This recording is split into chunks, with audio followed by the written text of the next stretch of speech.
नमस्कार. Yes sir. देवारे सरांना नमस्कार. गीता मॅडम, कुबल मॅडमना नमस्कार. उपस्थित मान्यवरांना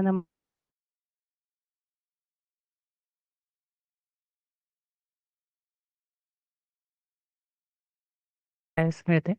सरांनी नेहमीच खूप एफर्ट्स घेतले आहेत की आपल्याला उत्तमोत्तम ज्ञान मिळावे. त्यासाठी वेगवेगळे विषय सर आपल्याला नेहमीच शिकवतात. आज आपण सरांकडनं सर्वतोभद्र चक्राविषयी जाणून घेणार आहोत.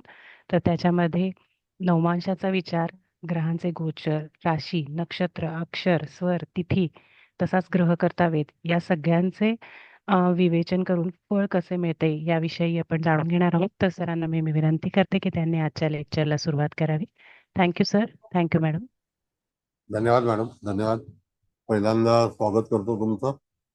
त्यानंतर चव्हाण मॅडम आहेत, कुबल मॅडम आहेत, देशमुख मॅडम आहेत, दळवी साहेब आहेत, सर्व कुलकर्णी आहेत. आता ज्यांनी स्वागत केलं ते कुलकर्णी, अन्य कुलकर्णी, सर्वांचं स्वागत आहे. आज आपल्याला विषय जो आहे, कोण राहून गेला असेल तर क्षमा असावी. विषय जो आहे तो त्या ह्याच्यामध्ये तुम्हाला जसं काय वाटतं की एखाद्या वेळेला कुठल्या ग्रहाने कसा वेध घेतल्यानंतर कुठल्या स्थानाला त्याचा कसा फलादेश मिळतो याबद्दल आपण चर्चा करणार. त्यामध्ये पत्रिकेच्या आतील जे काही ग्रह असतील त्याचा सुद्धा तुम्ही विचार करू शकता. यदा कदाचित तुम्हाला असं वाटलं की पंचम स्थानात एखादा ग्रह आहे, षष्ठ स्थानामध्ये आहे, लग्न स्थानामध्ये आहे, तर त्या ग्रहाला लागणारा वेध हा पर्टिक्युलर तुम्हाला कल्पना आहे की नक्षत्राच्या अनुसरून आपल्याला त्याबद्दल वेध घ्यायचा असतो. नक्षत्राचं चरण आपल्याला माहिती हवं. हे तुम्ही जर स्वतः तुमचं प्रश्न काही विचारत असाल तर पहिल्यांदा नक्की करा की कोणत्या राशीत ग्रह आहे, कोणत्या नक्षत्रात ग्रह आहे, आणि तो त्यानंतर दिशा ठरवली जाते. ती दिशा जी आहे ती वेधकर्ता ग्रह हा कोण असेल. आणि त्यावेळेला खरोखर कधी कधी एक एक ग्रह जो आहे तो 12-12 वर्षांनी त्या राऊंडला येतो. कधी कधी त्याला ती संधी मिळते, त्याला उजवा डावा, जसं उदाहरणार्थ की गुरु हा ग्रह समजा वृश्चिक राशीमध्ये विशाखा नक्षत्रामध्ये असेल तर विशाखा नक्षत्राचा एक वेध जो आहे तो अनुराधाला जातो.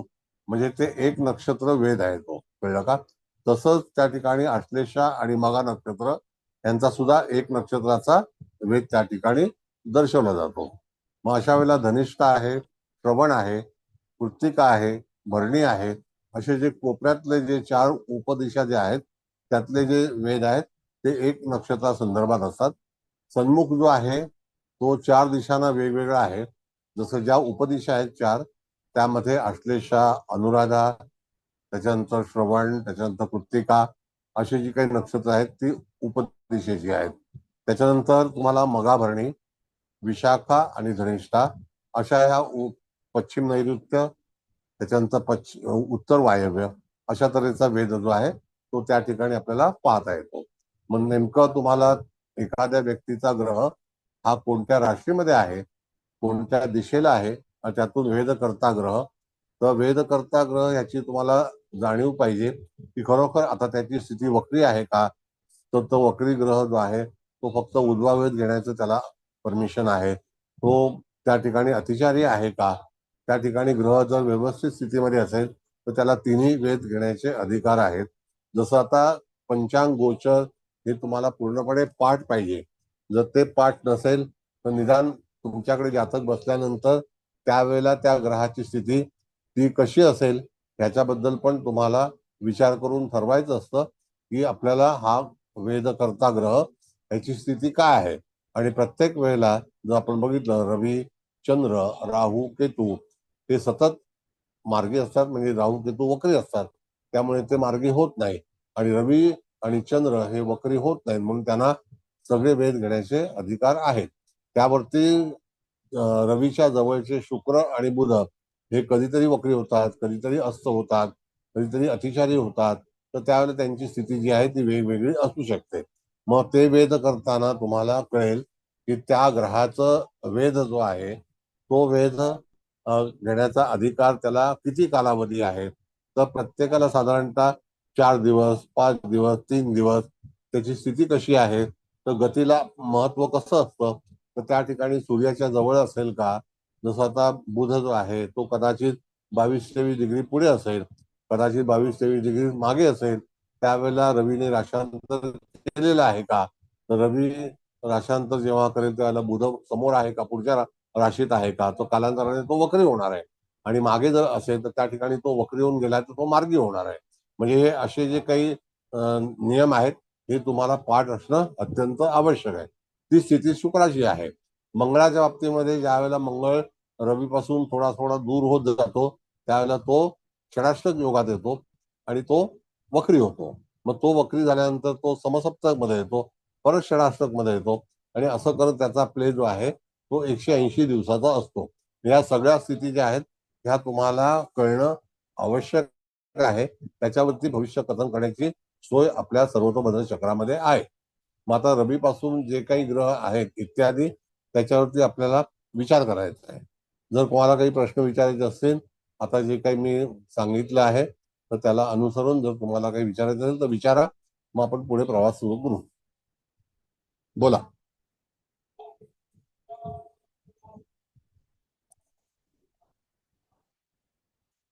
काही आहे का विचारायचं?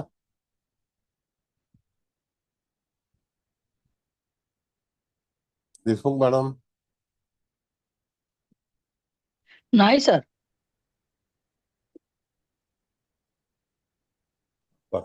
आता सर तुम्ही मला जरा बोलायचंय. सर मला बोला. धन्यवाद द्यायचे तुम्हाला, कारण मागच्या वेळी माझं जरा नेट फार प्रॉब्लेम देत होता आणि माझं बरचसं बुडलं होतं, पण ते रेकॉर्डिंग मिळाल्यामुळे मला सगळं परत ऐकता आलं.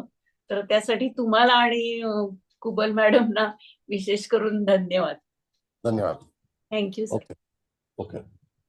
सर मला रेकॉर्डिंग नाही मिळालं कुठलं. तुम्ही मला मॅडम सांगितलं ना की तुम्ही टेलिग्रामला तुम्ही तर चव्हाण मॅडमचे घरचे मंडळी आहात. हो मला काही समजत नाही ना, बाकी चव्हाण मॅडम पाठवतात ते मी बघते दररोज. चव्हाण मॅडमचे तुम्ही सांगतेच आहे, तुम्ही चव्हाण मॅडमचे शेजारी आहात. आता तुम्ही मला जर टेलिग्रामला केलं तर मी तुम्हाला पाठवेन, मला काही प्रॉब्लेम नाहीये. टेलिग्रामला तुम्ही सहभागी आहात का? नाहीये. मग ते टेलिग्राम डाउनलोड करा ना मॅडम. मला नाही येत ना, म्हणून तर विचारते मी काय कसं करायचं ते. आता घरामध्ये टेक्निशियन आहेत ना सगळे. ठीक आहे, मी विचारते मग मुलाला. विचारा. बरं आता कोण चालेल. बोलत होतं? सर बोला. मी टेलिग्राम मला पण पाठवा. सर हा मला पण पाठवा सर टेलिग्रामला. हा मग तुम्ही टेलिग्रामला मला हॅलो तर करा तर मला हा, कळेल ना. हो, टाकलंय हो सर. सर, करतोय सर आम्ही मग. करा. चालेल, थँक्यू. सर मी पण आहे टेलिग्रामला, पण मला नाही मिळालेलं रेकॉर्डिंग. मी ज्याला जो मागेल त्यालाच पाठवतो मॅडम. बरोबर, म्हणजे प्रत्येक वेळेला हवंय असं लिहायचं का टेलिग्रामला? हो टेलिग्रामला मेसेज करायचा की रेकॉर्डिंग ठीक आहे, पाहिजे करीन करीन. आणि तो मेसेज टाईप करूनच ठेवायचा, मग तो परत बरोबर रिसेंड करायचा. बर बर, थँक्यू. थँक्यू. बर. आता मूळ कुंडलीमध्ये कोणता ग्रह आहे का, कुठल्या ग्रहाला कुठला वेध लावणार आहे. आता समजा स्थिती जी तुम्हाला कल्पना आहे की गुरु वृषभ राशीमध्ये आहे, तो वक्री आहे. शनी आता त्या ठिकाणी मार्गी आहे, तो कुंभ राशीमध्ये आहे. रवी आता जो वृश्चिकेला आहे तो आता पुढे जाऊन धनु राशीला येईल. मग अशा तऱ्हेने तुम्हाला बुध ग्रह हा मकरेला आहे, शुक्र कुठेशी आहे तर तो वृश्चिकेला आहे का, तर अशा तऱ्हेने विचार करून तो त्यांची मोमेंट जी असते ती अतिचारी म्हणजे लवकरात त्यांचा स्पीड जास्ती असतो. मग अशा वेळेला राहू कुठेशी आहे, केतू कुठेशी आहे, तर या सगळ्या बाबतीतला विचार करून नंतर तुम्ही त्याचं भविष्य जे आहे तो वेध करता ग्रह. आणि याचा नियम काय आहे की समजा राहूने वेध लावला एखाद्या ग्रहाला आणि तो ग्रह जर कोणताही जरी असला तर राहू केतूच्या वेधामुळे साधारणतः त्या जातकाच्या कुंडलीमध्ये निश्चितच त्या ठिकाणी गोंधळ होऊ शकतो, समस्या निघू शकतात, समस्या उत्पन्न होऊ शकतात. मग अशा ह्या तऱ्हेच्या वेधामुळे राहू केतू हा कुठल्याही ग्रहाला वेध लावेल तर त्या ठिकाणी निश्चितच हानी पोहोचवेल आणि त्या संदर्भात तो ग्रह कुठल्या स्थानाचा अधिपती असेल त्या स्थानाला त्या ठिकाणी यदा कदाचित दुःख होण्याची शक्यता आहे. मग तो त्या ठिकाणी अधिपती असणारा ग्रह हा कोण आहे त्याच्यावरती त्या दुःखाची जी परिस्थिती आहे ती अवलंबून आहे. कळलं? बोला. आता कुठे कुठला वेध घ्यायचा आहे आता ह्या कुंडलीमध्ये तुम्हाला बघायचं आहे का, तुमच्याकडे जर कुंडली आली तर त्या कुंडलीमध्ये तुम्हाला वेद कर्ता ग्रह कोण असेल, काय असेल. ज्यांना समजा ही कुंडली बनवून हवी असेल तर त्या ठिकाणी मला तुम्ही व्हॉट्सअप करा, मग मी तुम्हाला एक नंबर देईन. तिकडे तुम्हाला 100 रुपयामध्ये घरपोच कुंडली मिळेल, PDF कलर मध्ये. मग ती तुम्ही तिथे रेकॉर्डिंग प्रिंटिंग करा आणि मग तुमची कुंडली तुम्ही स्वतः बघू शकता. जर आवश्यकता असेल तर. मी काही मार्केटिंग करत नाही. सर ऐका ना, हा बोला. म्हणजे आता इथे ह्या जातकाची म्हणजे ही कोल्हापूरच्या कुंडली म्हणजे जी आपण सध्या घेत आहोत तर ते मीन लग्न आहे. पण आज गोचरीचा राहू बघितला तर त्यांनी त्या लग्नाला म्हणजे लावलाय वेद, पण तिथे ग्रह नाही. मग आपण ह्याचा फलादेश म्हणजे कसा करायचा? बघा आता कसं आहे मॅडम, मीन लग्न आहे होय. तर मीन लग्न जातकाचं आहे तर ते किती अंशावरती आहे हा एक भाग आहे. हा, ते आहे 7° 50 कला हा, आणि 29 मग कला. उत्तरा भाद्रपदा 2 म्हणजे 2. मग आता कन्या. उत्तरा भाद्रपदा नक्षत्र हम्म, त्याचा आरंभ जो आहे तो सिंह नवमासाने होतो. होय. कळलं का? हा हा. आणि म्हणजे कन्या नवमासामध्ये लग्नबिंदू आहे, होय. बरोबर आहे. हो हो आता हो. लग्नबिंदू जर कन्या नवमासामध्ये आहे तर त्याचा वेध जो आहे हम्म, लग्नाचा स्पेशली होय तो होय. एक पूर्वेला गेलेला आहे, हा. एक पश्चिमेला आहे आणि एक सन्मुख दक्षिणेला आहे. हम्म, आता त्याच्या समोरचं जे नक्षत्र असेल ते दक्षिणेतलं आहे. हम्म, कळलं का? मग दक्षिणेतलं जर ते जर हे असेल नक्षत्र जे असेल ते, हम्म. मग ते नक्षत्र जे आहे तर ते उत्तरा नक्षत्र आहे का पहा तुम्ही, का त्या ठिकाणी हस्त नक्षत्र आहे का. हसतंय हसतंय. हम्म, मग हस्त नक्षत्र जर असेल तर आता हम्म, तुम्ही सांगितलं की दुसऱ्या शरणामध्ये आहे, तर होय. हस्तचं तिसरं शरण जे आहे त्यामध्ये एखादा ग्रह आला तर हम्म, त्या ठिकाणी तो सन्मुख वेध ह्या मीन राशीमधल्या दुसऱ्या नवमाशाला वेध घेऊ शकेल. हा. म्हणजे त्या ठिकाणी जो नवमाश असेल तिथे ग्रह असेल किंवा होय. लग्नबिंदू असेल. हो कधी हो. कधी लग्नबिंदू आणि ग्रह हे हम्म, दोघंही एकाच वेळेला असू शकतात, नाही असू शकत असं नाही. मग बरोबर. त्यावेळेला त्या ठिकाणी जातकाच्या जीवनामध्ये लग्नबिंदू आणि तो असणारा ग्रह या हम्म, दोघांनाही वेध करता एखादा ग्रह जर समोरून जाणार असेल तर त्या ठिकाणी तो निश्चितच ग्रह कोणता आहे त्याच्यावरती ग्रहाचं फलित अवलंबून आहे. आता तो ग्रह जर समजा गुरु असेल तर गुरु लग्नबिंदूला जेव्हा वेध घेईल तर त्याचा म्हणजे एक समजा असं आता गुरु काही तिथे नाहीये, नाही नाही. त्या ठिकाणी जर समजा वेध घेतला तर तो ग्रह वेध करताना जर गुरु रेग्युलर स्थितीमध्ये असेल हम्म, हम्म. चांगल्या. होय. आता रेग्युलर स्थितीमध्ये म्हणजे कसं आहे तुम्हाला सांगतो मॅडम. हम्म, आता कन्या रास ही हस्त नक्षत्रातला आपण विचार करतो हम्म, तर कन्या राशीला आरंभ जे आहे तो मकर नवमाश आहे, समाप्ती कन्या नवमाशाची आहे. समाप्ती जी आहे ती चित्रा नक्षत्राचं दुसरं चरण आहे हम्म. आणि आरंभ जे आहे ते उत्तरा फाल्गुनी नक्षत्राचं दुसरं चरण आहे. कळलं का? हम्म, म्हणजे तो मकर नवमाश आहे. हो. उत्तराचं नक्षत्र हे धनु नवमाशाने सुरू होतं. मग आता जर समजा आपण एक विचार करतोय गुरु संदर्भात, तर गुरु संदर्भात एक नियम लक्षात ठेवायचा की जेव्हा गुरु एखाद्या राशीमध्ये प्रवेश करेल त्याच्या मागे बरोबर सूर्य असेल आणि सूर्य असल्यानंतर त्या ग्रहाला जोपर्यंत सूर्य ती नक्षत्र ओलांडत नाही तोपर्यंत त्या ठिकाणी तुम्ही बघाल तर सूर्य हा गुरुला असा सरळ घेत घेत घेत घेत तो पूर्णपणे चित्रा नक्षत्राच्या पहिल्या चरणापर्यंत यदा कदाचित म्हणजे शिवनवमाशापर्यंत घेऊन जाईल. कळलं? त्यानंतर गुरु रेट्रोगेट होईल, होय.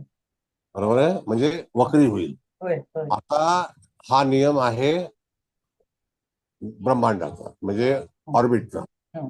आता त्यावेळेला सेकंड स्ट्रोक जेव्हा सुरू होईल त्यावेळेला गुरुचं आगमन जे उत्तरा नक्षत्रामध्ये झालं होतं, तिसरं चरण जे आहे ते उत्तराचं जे आहे तो धनु नवमाश आहे. म्हणजे तो गुरु यदा कदाचित त्या ठिकाणी पुन्हा हस्त नक्षत्रामध्ये म्हणजे तो मीन नवमाश आहे, हस्त नक्षत्राचं जे प्रथम चरण आहे तिथपासून रिस्टार्ट होईल. कळलं? कदाचित वृषभ नवमाशातून रिस्टार्ट होईल. हम्म, आता ही पृथ्वी राशी आहे, हम्म. रिस्टार्ट होईल. मग त्यावेळेला बरोबर रिस्टार्ट करते वेळी त्याला जर त्या ठिकाणी रेग्युलर असेल तर त्या ठिकाणी तिन्ही वेद घेण्याचे अधिकार आहेत. मग तुम्ही सांगितलेला लग्नबिंदू सर आवाज त्याच्या कटतोय तुमचा. सर आवाज कटतोय खूप. नाही मॅडम, ऐकू येते. जर समजा त्या नाही, मध्ये ठिकाणी मध्ये ब्रेक हो नाही होतोय आवाज. ते मला मला- आवाज कटतोय म्हणून हा. केलं मी. ठीक आहे ठीक आहे. आता बघा बरोबर आहे. आता येतो. मला हो, येतोय. येतोय सर. बरोबर येतोय आवाज. आता सर मग बरोबर आहे त्यावेळेला आवाज. गुरु जर समजा मिथुन नवमाशामधून जाणार असेल हस्त बोल मॅडम. हस्त नक्षत्राच्या तृतीय चरणातून, मग अशा वेळेला काय होईल तर गुरु हा रेग्युलर 42 दिवसासाठी वेध घेण्यासाठी त्या पर्टिक्युलर नवमाशामध्ये थांबेल. म्हणजे होय. त्याची गती जी आहे ती व्यवस्थित रितसर असेल म्हणून. पण एकदा येताना तो लवकर अंतर कापेल त्यावेळेला तो पण मार्गी असणारच. कळलं का? त्यावेळेला तो मार्गी असणारच, पण नंतर तो वक्री होईल. वक्री झाल्यानंतर वक्रीचा वेद जो आहे तो सन्मुख परमिटेड नाही, त्याला फक्त उजवा वेदच परमिटेड आहे.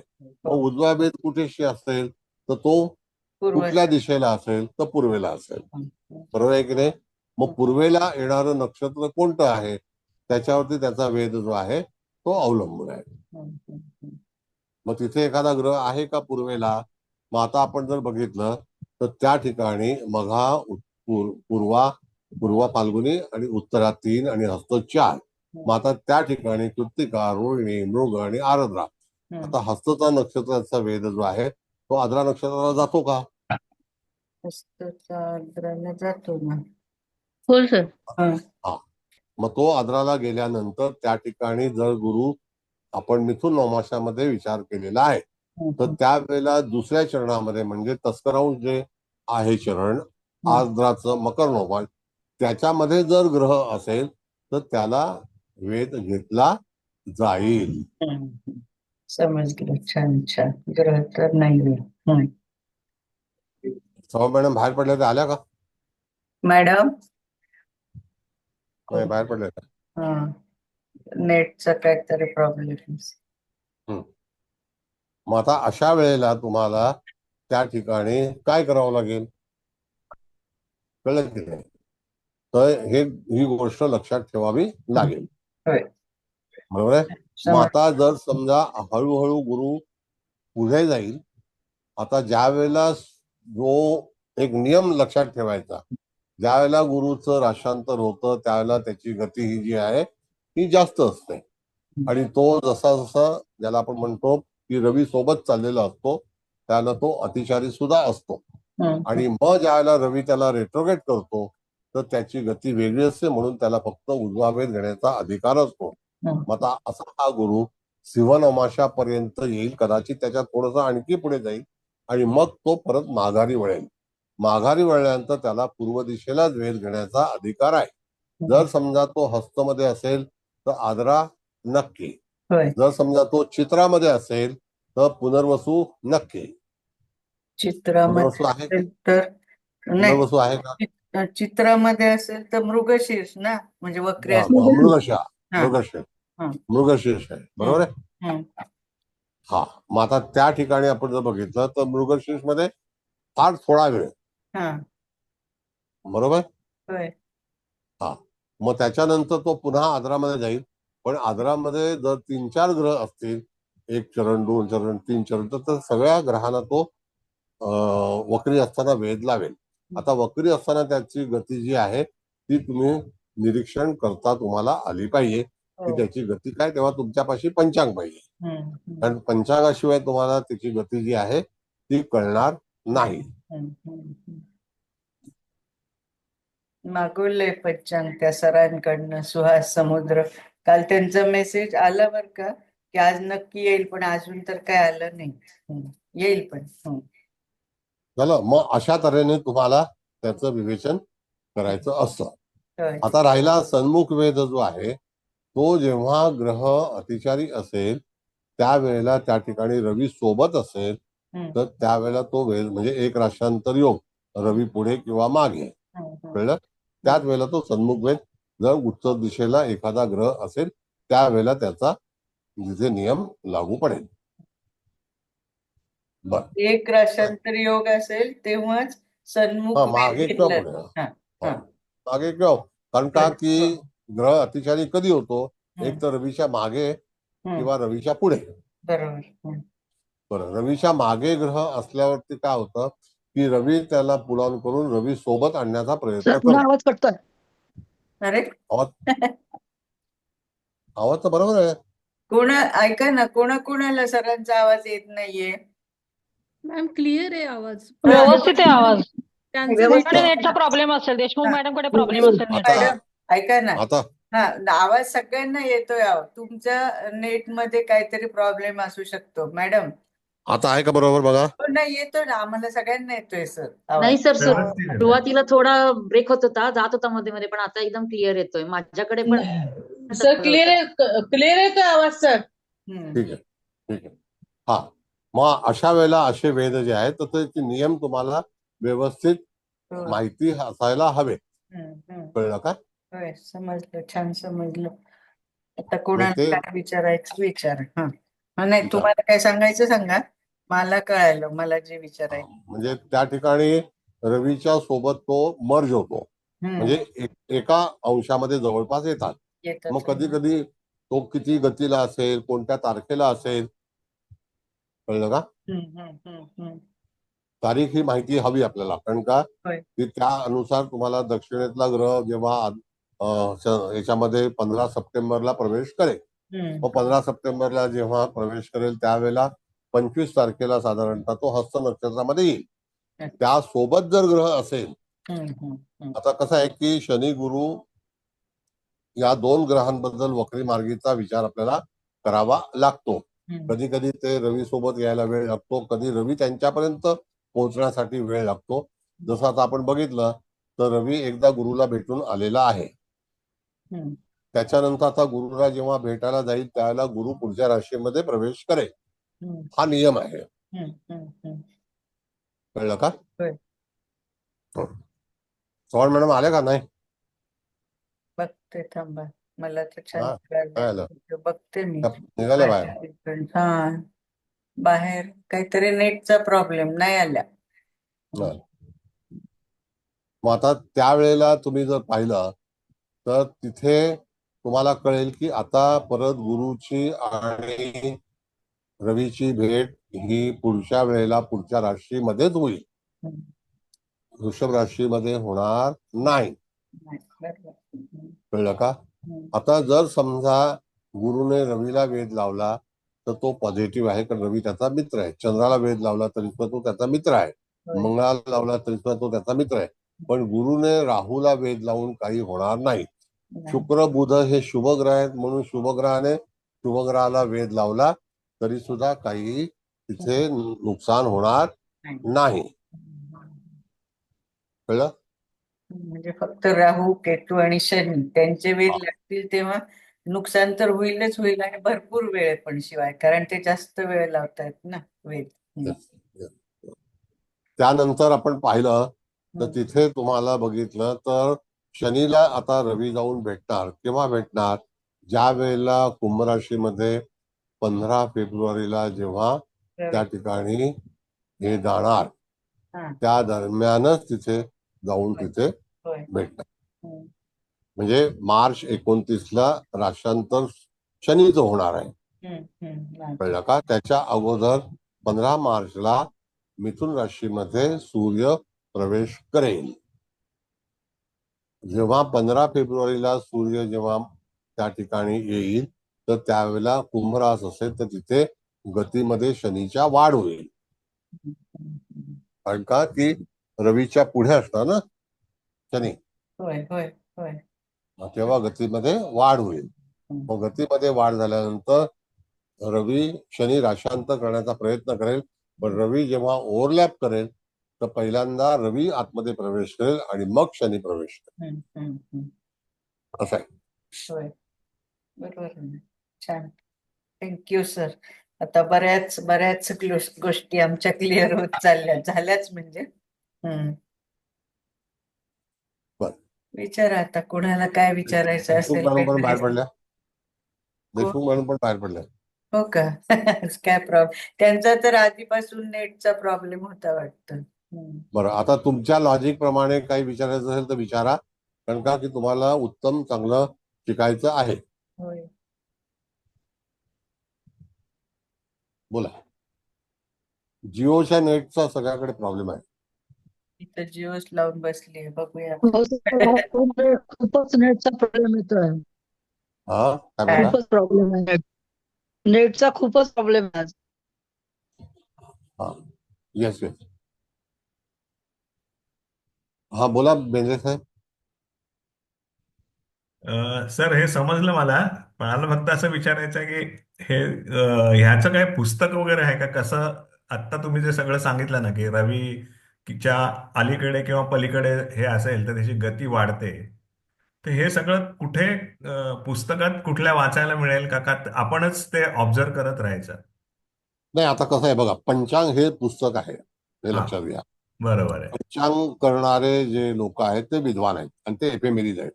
हा, त्या एफएमएरीजच्या आधारावरती ते तिथे तुम्हाला सांगतात की त्याची गती कशी आहे, ते ठरवतात. पण बरोबर. ऍज अ ऍस्ट्रोलॉजर हा, तुम्हाला ह्या सगळ्या गोष्टी माहिती असायला हव्यात. म्हणजे आता मी जसं तुम्हाला सांगितलं की रवी हा मागे असेल 15 फेब्रुवारीला, हम्म, त्याच वेळेला शनीच्या गतीमध्ये वाढ होईल. हो, मग ती कलेने होईल वाढ. मग बरं. कलेने नंतर मग अंशात म्हणजे फार कमी होईल, पण कलेने वाढ पहिला होते.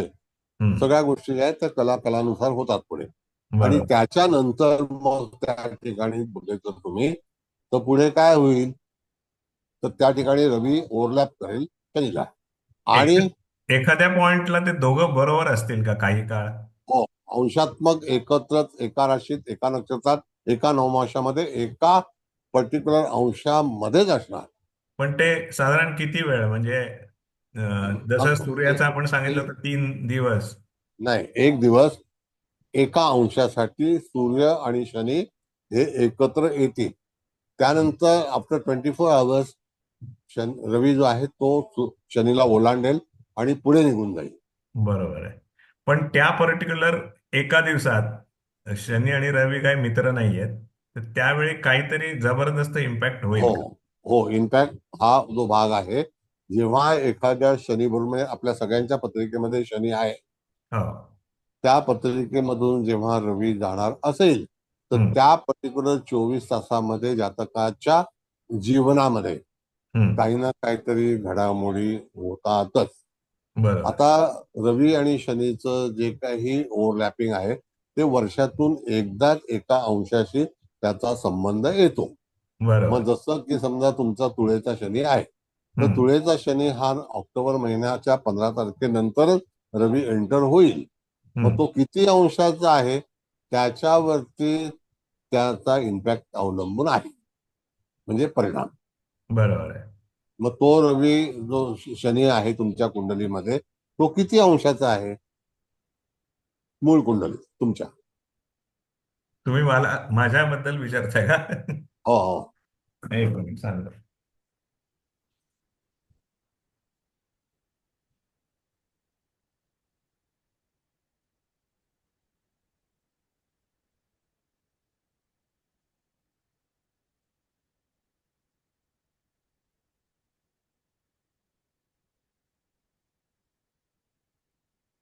माझा तुळेचा शनी आहे तो 0°57 म्हणजे तो आरंभी आहे, हो, म्हणजे आरंभी तो आहे. तूळ नवमाशामध्ये आहे. हो, तुळेला तूळ नवमाश आहे, बरोबर. कळलं का? हो, आणि त्या ह्याच्यामध्ये तो त्या ठिकाणी चित्रा नक्षत्राच्या तूळ नवमाशात 3ऱ्या चरणामध्ये आहे. बरोबर. आता जेव्हा रवी हा 15 तारखेला एंटर होईल किंवा 16 तारखेला, तर हम्म, त्या दिवशी एक दिवस हम्म, हा त्याच्या सोबत तिथे वास्तव्य करणार.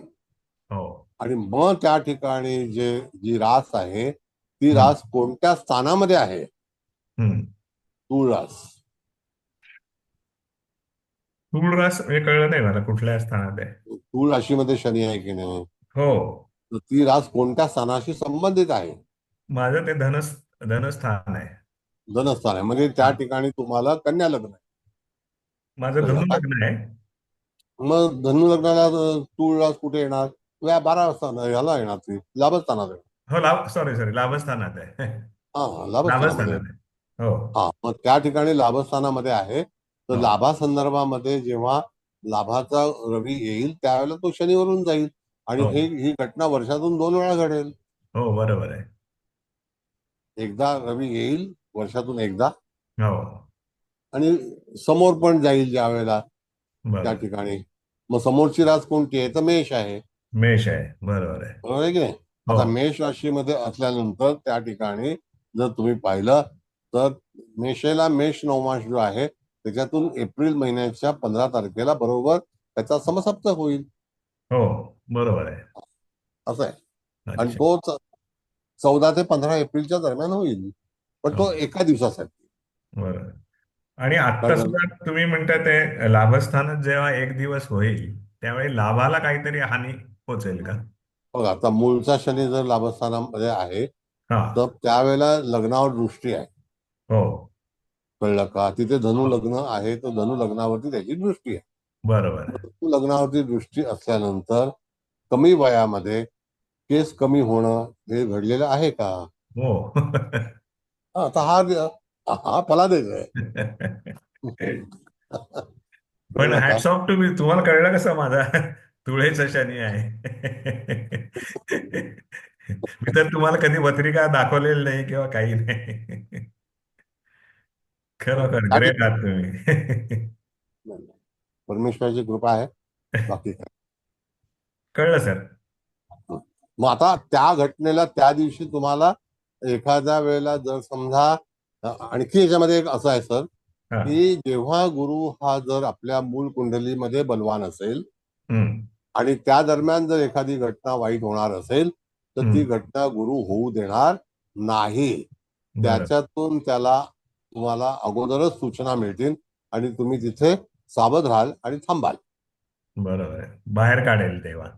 येस, म्हणजे तिथे गुरु हा मदतगार प्लॅनेट आहे.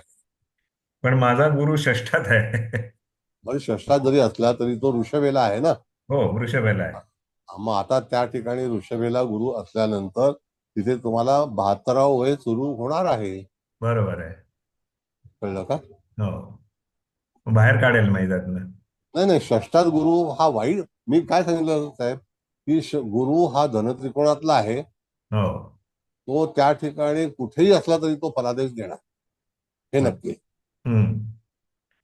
नाही, मला असं वाटत होतं की षष्ठ स्थानात आहे म्हणजे वाईट आहे का? नाही नाही, बिलकुल बिलकुल नाही. गुरुला सगळी स्थानं परमिटेड आहे, अच्छा.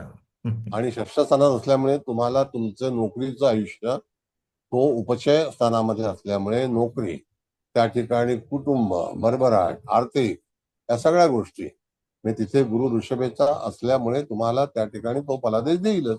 हो, आणि दिला दिला. दिला. हा, बरोबर, दिस इज द प्रिडिक्शन. बरोबर, this is called the prediction. Correct. Okay sir, thank you. Next, जेव्हा जेव्हा गुरु मिथुनेला ऋषभेला असतो 60 वर्षानंतर, त्यावेळेला शनी उच्चीचाच असतो 60 वर्षानंतर. आता हा तुमचा जो आलेला आहे तो 60 वर्षानंतर पुन्हा जर तुम्ही बघितलं तर त्या हा. ठिकाणी ऋषभेचा गुरु जेव्हा तुम्ही 60 वर्षाचे होतात त्या दरम्यान तो तिथे 2013 साली त्या ठिकाणी गुरु शनीचा हा त्या ठिकाणी नवपंचम योग होता, बरोबर आहे. 2013 साली. हे करेक्ट. नियम आहेत हो, आकाशातले, ऑर्बिटचे. मग 2013 साली तुम्ही 60 वर्षाचे होता. बरोबर आहे. कळलं? Yes, thank you sir. बरं, चला दुसरं कोण आहे आणखी विचारायचं? आज बऱ्याच लोकांचं नेट कमी आहे, जाता येत आहे. सर मी विचारू? हा, विचारा. नमस्कार सर. मला नमस्ते. थोडंसं आता हे संततीविषयी जरा असं तुम्हाला विचारायचं होतं. म्हणजे आता गुरु वृषभ राशीत आहे, आता हो. रोहिणी नक्षत्रात आलाय, वृषभ लग्नी वृषभ राशीत जर असेल, आता तो वक्री आहे त्यामुळे तो उजवा वेध घेतो अश्विनीला. मेष राशीत.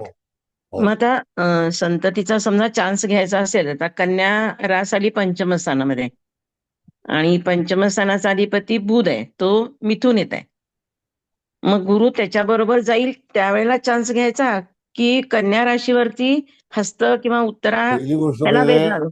मॅडम पहिला भाग असा आहे की चान्स घेणं किंवा न घेणं, पण संतती होणं याला फार हम्म. महत्व आहे. हा आता चान्स घ्या आणि चान्स घेऊ नका हे कम्प्लिटली जी काही भाषा आहे तर ती योग्य नाही. ज्यावेळेला बर. संतती होणार असेल तर हम्म. ती संतती होण्यासाठी जातकाचं लग्न कोणतं आहे हा पहिला भाग. हा लग्न वृषभ कोणतं आहे? लग्न. वृषभ वृषभ लग्न. लग्न. मग हम्म. वृषभ लग्नाला पंचमावरती त्याची दृष्टी आहे. हा मग पंचमावरती जरी वक्री गुरु असला हम्म. तरी सुद्धा त्याने तिथे वेध लावला नसेल. हम्म. आता पंचम स्थानामध्ये येणारी रास कोणती आहे तर कन्या. कन्या रास आहे आणि बरोबर तिथं आहे. आता केतूचं पण भ्रमण आहे ना. नाही हरकत नाही. हम्म. ऐका, हम्म. केतू हा डिसेंबर नंतर मार्च नंतर निघून जाईल. मार्चला निघणार. निघून जाईल.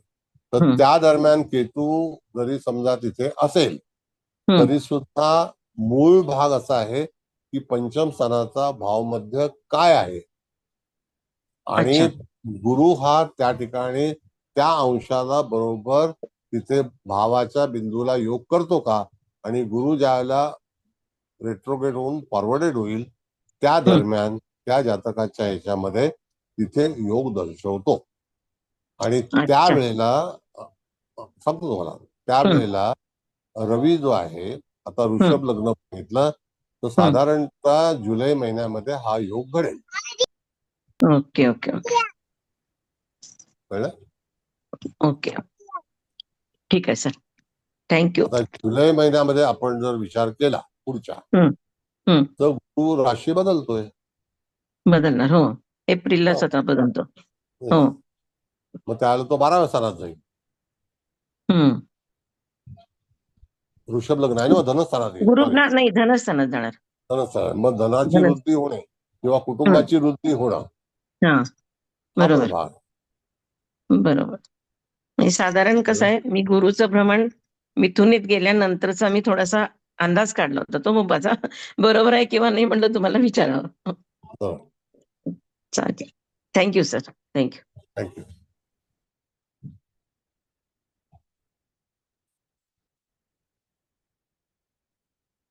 बर पुढे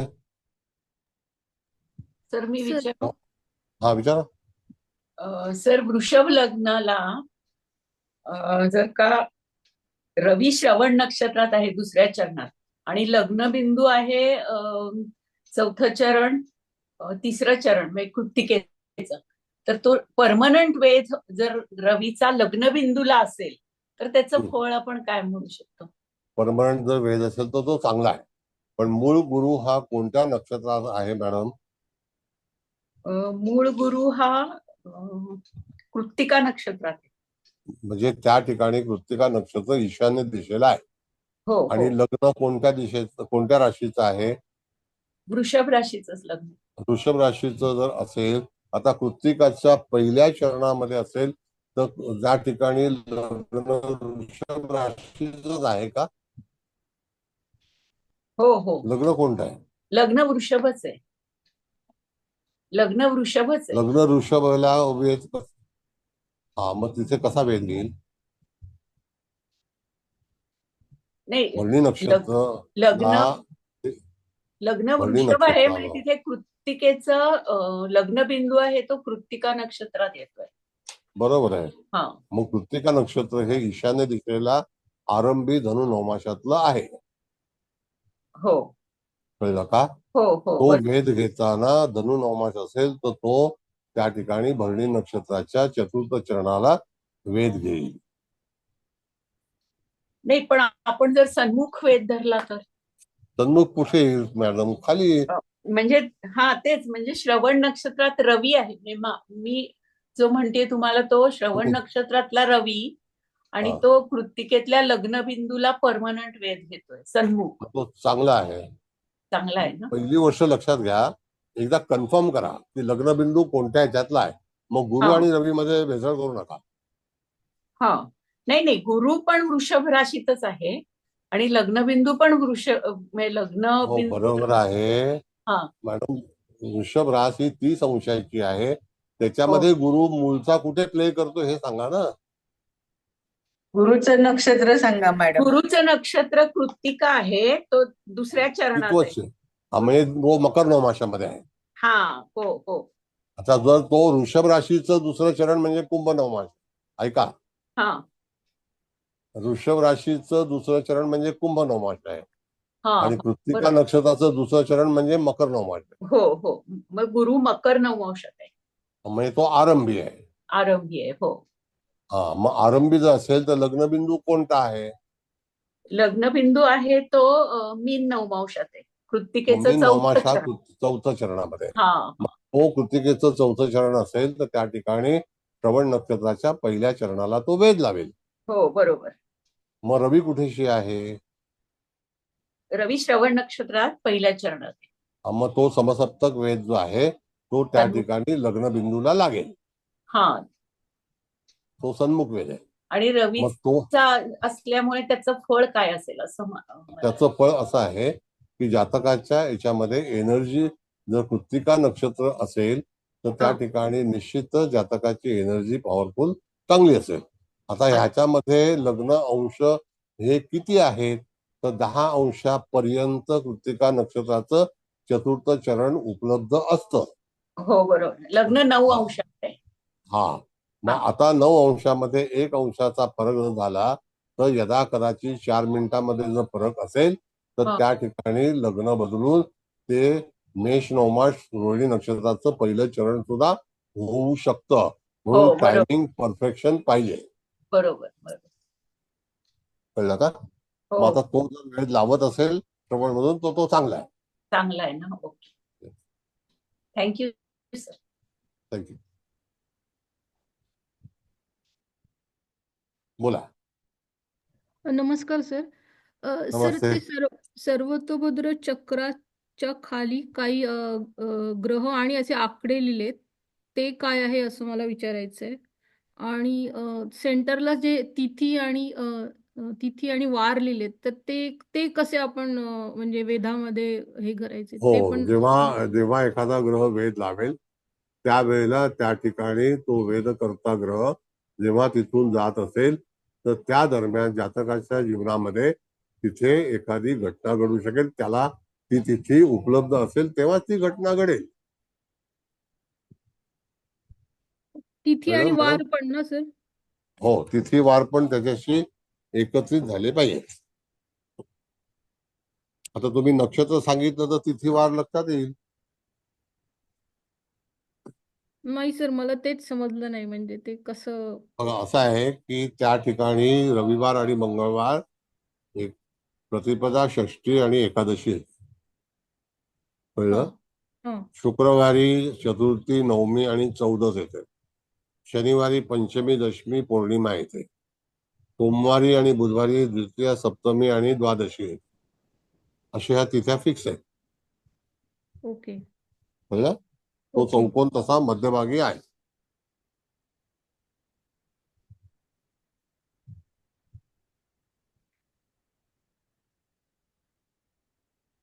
तर म्हणजे जसं आता तुम्ही म्हणालात की सूर्य शनी एका नवमांशात जेव्हा येतात आणि त्या समजा पर्टिक्युलर तिथीमधून किंवा वारामधून तो वेध लागत असेल, तर मग ते त्या हो, दिवशी त्या खराब त्या म्हणजे. दिवशी ती घटना होईल. तो दिवशी वार जो असेल तर तो वार चंद्राला तिथी बनते मॅडम. चंद्र तिथून भ्रमण करीत असता ती तिथीला तो सपोर्ट करतो. ओके चंद्राशिवाय तिथी बनत नाही. Okay sir. आणि ते कळलं का? सर्वतोभद्र चक्राच्या खाली असे 9 ग्रह आणि असे काही आकडे दिलेत, तर ते काय आहे सर, असं हिरव्या रंगामध्ये? आणि हा, तर ते आकडे म्हणजे त्या भाव मध्ये येतो आणि स्पष्ट ग्रह आहे, स्पष्ट लग्न आहे, स्पष्ट भाव आहे. ब्ल्यू कलरचा आहे ना? एक हिरव्या रंगात आहे आणि एक लाल रंगात आहे डाव्या बाजूला. मग ते त्याच्यामध्ये मॅडम स्पष्ट भाव, आणि तुम्हाला आता ते कळलं पाहिजे त्याच्यामध्ये ग्रह लिहिल्यात का भाव लिहिलाय. कुबल मॅडम बघा तुमच्याकडे लिहिलेलं आहे. ऐका ना सर, ग्रीन ह्याच्यात म्हणजे लग्न रवी चंद्र, मग लग्नाच्या खाली 11, 7, 51, 12, तर म्हणजे 11 म्हणजे ती राशी पूर्ण झाली, म्हणजे मीन लग्न आलं त्याचं बरोबर. 7 अंश 51 कला 12वी कला असं असं त्यांनी दिलंय. आणि मग हे इकडे तुम्ही म्हणतात राईटला थोडस रेडिश कलर मध्ये ते भाव आहेत, बरोबर आहे ना? भाव मध्ये बरोबर. हा हा, भाव म्हणजे कळालं का हा अपूर्वा हा मॅडम? हा हा, समजलं. Thank you madam, thank you so much. पुढे थँक्यू सर. थँक्यू.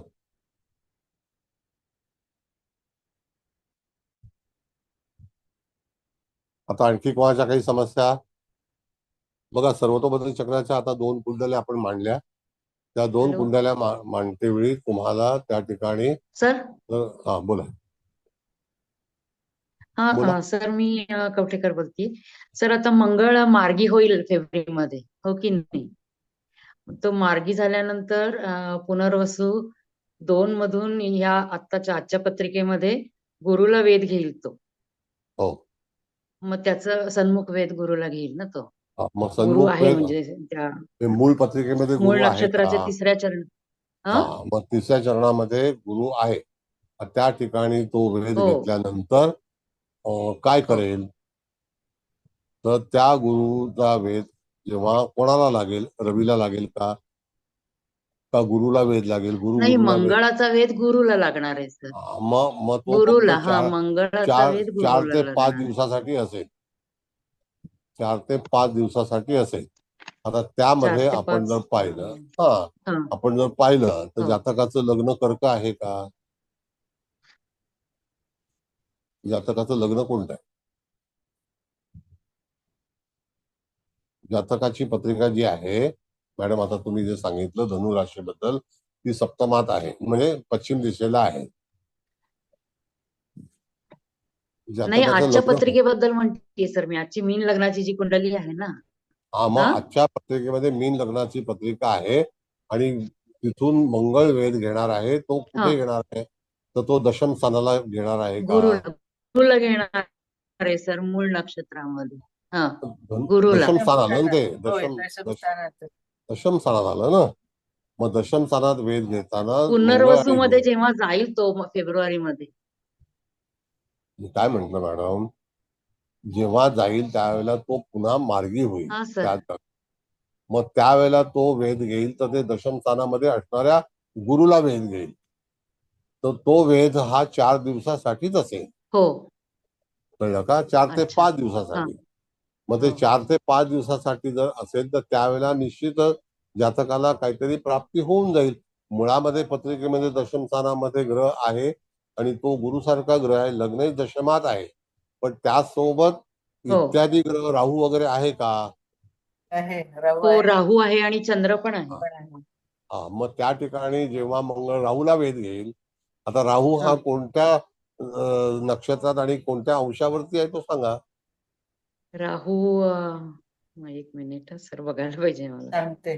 राहू उत्तराषाढा 1 मध्ये आहे सर. आणि मग उत्तराषाढा धनु 1 मध्ये धनु नवमाशाचा. मग धनु नवमाशाचा वेध हा कुठेशी जातो? तर त्या ठिकाणी आपण जर पाहिलं तर पुष्य नक्षत्रात जातो का? आश्लेषामध्ये जातो? हो, पुष्य बघा, नक्षत्रामध्ये. धनु नवमाश हा पहिला आहे तो उत्तराषाढाचा आहे, बरोबर आहे की नाही? पहिल्याचा चौथ्याला लागेल. मग तो दरिद्रांशामध्ये जेव्हा गुरु येईल, मंगळ येईल त्यावेळेला लागेल का? मग त्यावेळेला तिथे पुष्य नक्षत्राचं 4थ चरण असेल का? बरोबर आहे का? आश्लेषा नक्षत्राचं पहिलं चरण आहे. सर, बाकीच्यांना सगळ्यांना ऐकायला येते का? मला काही माझं नेट बरोबर नाहीये की काय माहिती नाही सर. सगळ्यांना ऐकायला येतंय ना? येतंय, व्यवस्थित येतंय सर. मला मग माझं नेट थोडस आज काहीतरी असेल, माहिती नाही. असं आहे मॅडम, बघा, उत्तराषाढाच्या सर बोला तुम्ही सर. हा सर. उत्तराषाढाच्या पहिल्या चरणामध्ये मूळचा राहू आहे, बरोबर आहे? हो हो. बरं, आता उत्तराषाढाचं पहिलं चरण म्हणजे राशी समाप्ती होते. हो. हो मग रवीचं राशी हो समाप्त मग राशी समाप्ती होईल की नाही तिथे. मग धनुरास आहे ना तिथे, धनुराशीचा शेवटचा नवमांश हो धनु, हो बरोबर आहे हो की नाही. मग पहिल्याचा हो सर वेद जो त्याचा प्रथम चरण आहे, तर तो कुठल्या चरणाला लावेल, तो चौथ्या चरणाला लावेल, बरोबर आहे. आता सिंपल वेद तुम्हाला सांगतो, हो सिंपल. हम्म. आता त्या ठिकाणी आपण जर हो सर वेदाचा विचार केला, तर हो सर जसं की धनुराशीच्या समोर तुम्ही गेलात, समोर पहिला अनुराधा म्हणजे आश्लेषा, हा अनुराधा विशाखा म्हणजे तिथे ज्येष्ठा,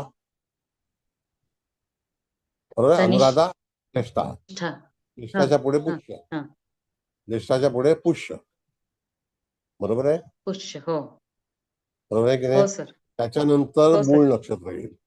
मग मूळ नक्षत्र आता इथे राशी समाप्त झाली, हो ज्येष्ठाच्या चतुर्थ ज्येष्ठाच्या इथे चरणाला राशी राशी समाप्त झाली समाप्त झाली.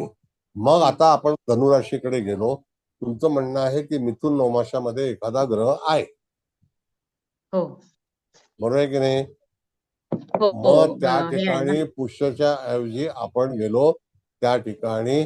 एक लक्षात घ्या मॅडम, कर्क हा सर राशीमध्ये फक्त एकच चरण पुनर्वसू नक्षत्राचं येतं आणि ते चौथं चरण आहे.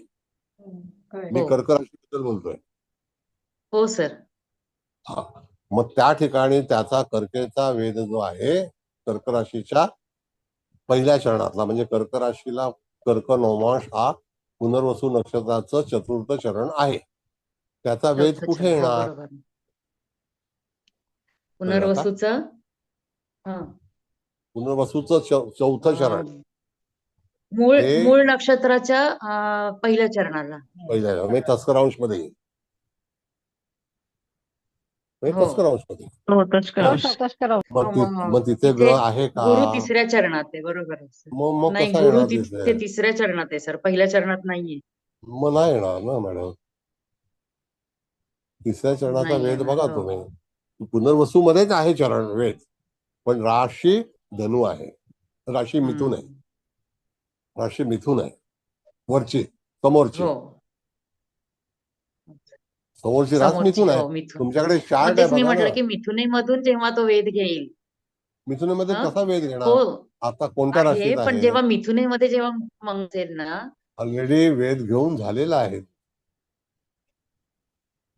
आता मंगळ कोणत्या अच्छा राशीत आहे ओके हे ओके पहिला वर्तमान स्थितीमध्ये बघा. आता मंगळ कोणत्या राशीत आहे, आत्ता. आता कर्केत आहे सर, मग तो मिथुनीशी पुष्य संबंध 3 आहे का. पुष्य 3 मध्ये म्हणजे तुळ मग तो नवमास. तुळ नवमाशाचा होय आहे. होय होय मग हो त्याचा सर वेध नाही खाली मी येईल म्हटलं की तिथे. सर फेब्रुवारीमध्ये तो मिथुनेत जाणार आहे ना पण फेब्रुवारीमध्ये मिथुनेत कसा जाईल, तो मागे जाणार. फेब्रुवारीमध्ये मिथुनेतच आहे सर सक्रिय होत आहे मंगळ ना. फेब्रुवारी 25 मध्ये मग त्यावेळेला सन्मुख वेध नाही कसा असेल मॅडम. नाही 24 ग्रहाला फेब्रुवारीला मार्गी होतोय ना सर 24 फेब्रुवारीला मार्गी होतोय परत पण तो मार्गी कोणत्या नक्षत्रात होतोय. तेच पुनर्वसू मध्ये होतोय दुसऱ्या का तिसऱ्या एक मिनिट पुनर्वसू एक आहे. हा मग पुनर्वसू एक पुनर्वसू मध्ये मध्ये तो 22°48 कलावरती मार्गी होतोय सर मग तो 22 अंशावरती जर मार्गी होतोय, 20 अंशाला मॅडम पुनर्वसू नक्षत्राच्या याच्यामध्ये आरंभ होतो. तिथे पहिला नवमांश आहे, मेष हा नवमांश आहे, पहिलं हो कळलं का. हो तिथे पुनर्वसू नक्षत्राचा आरंभ मेष नवमाशाशी आहे.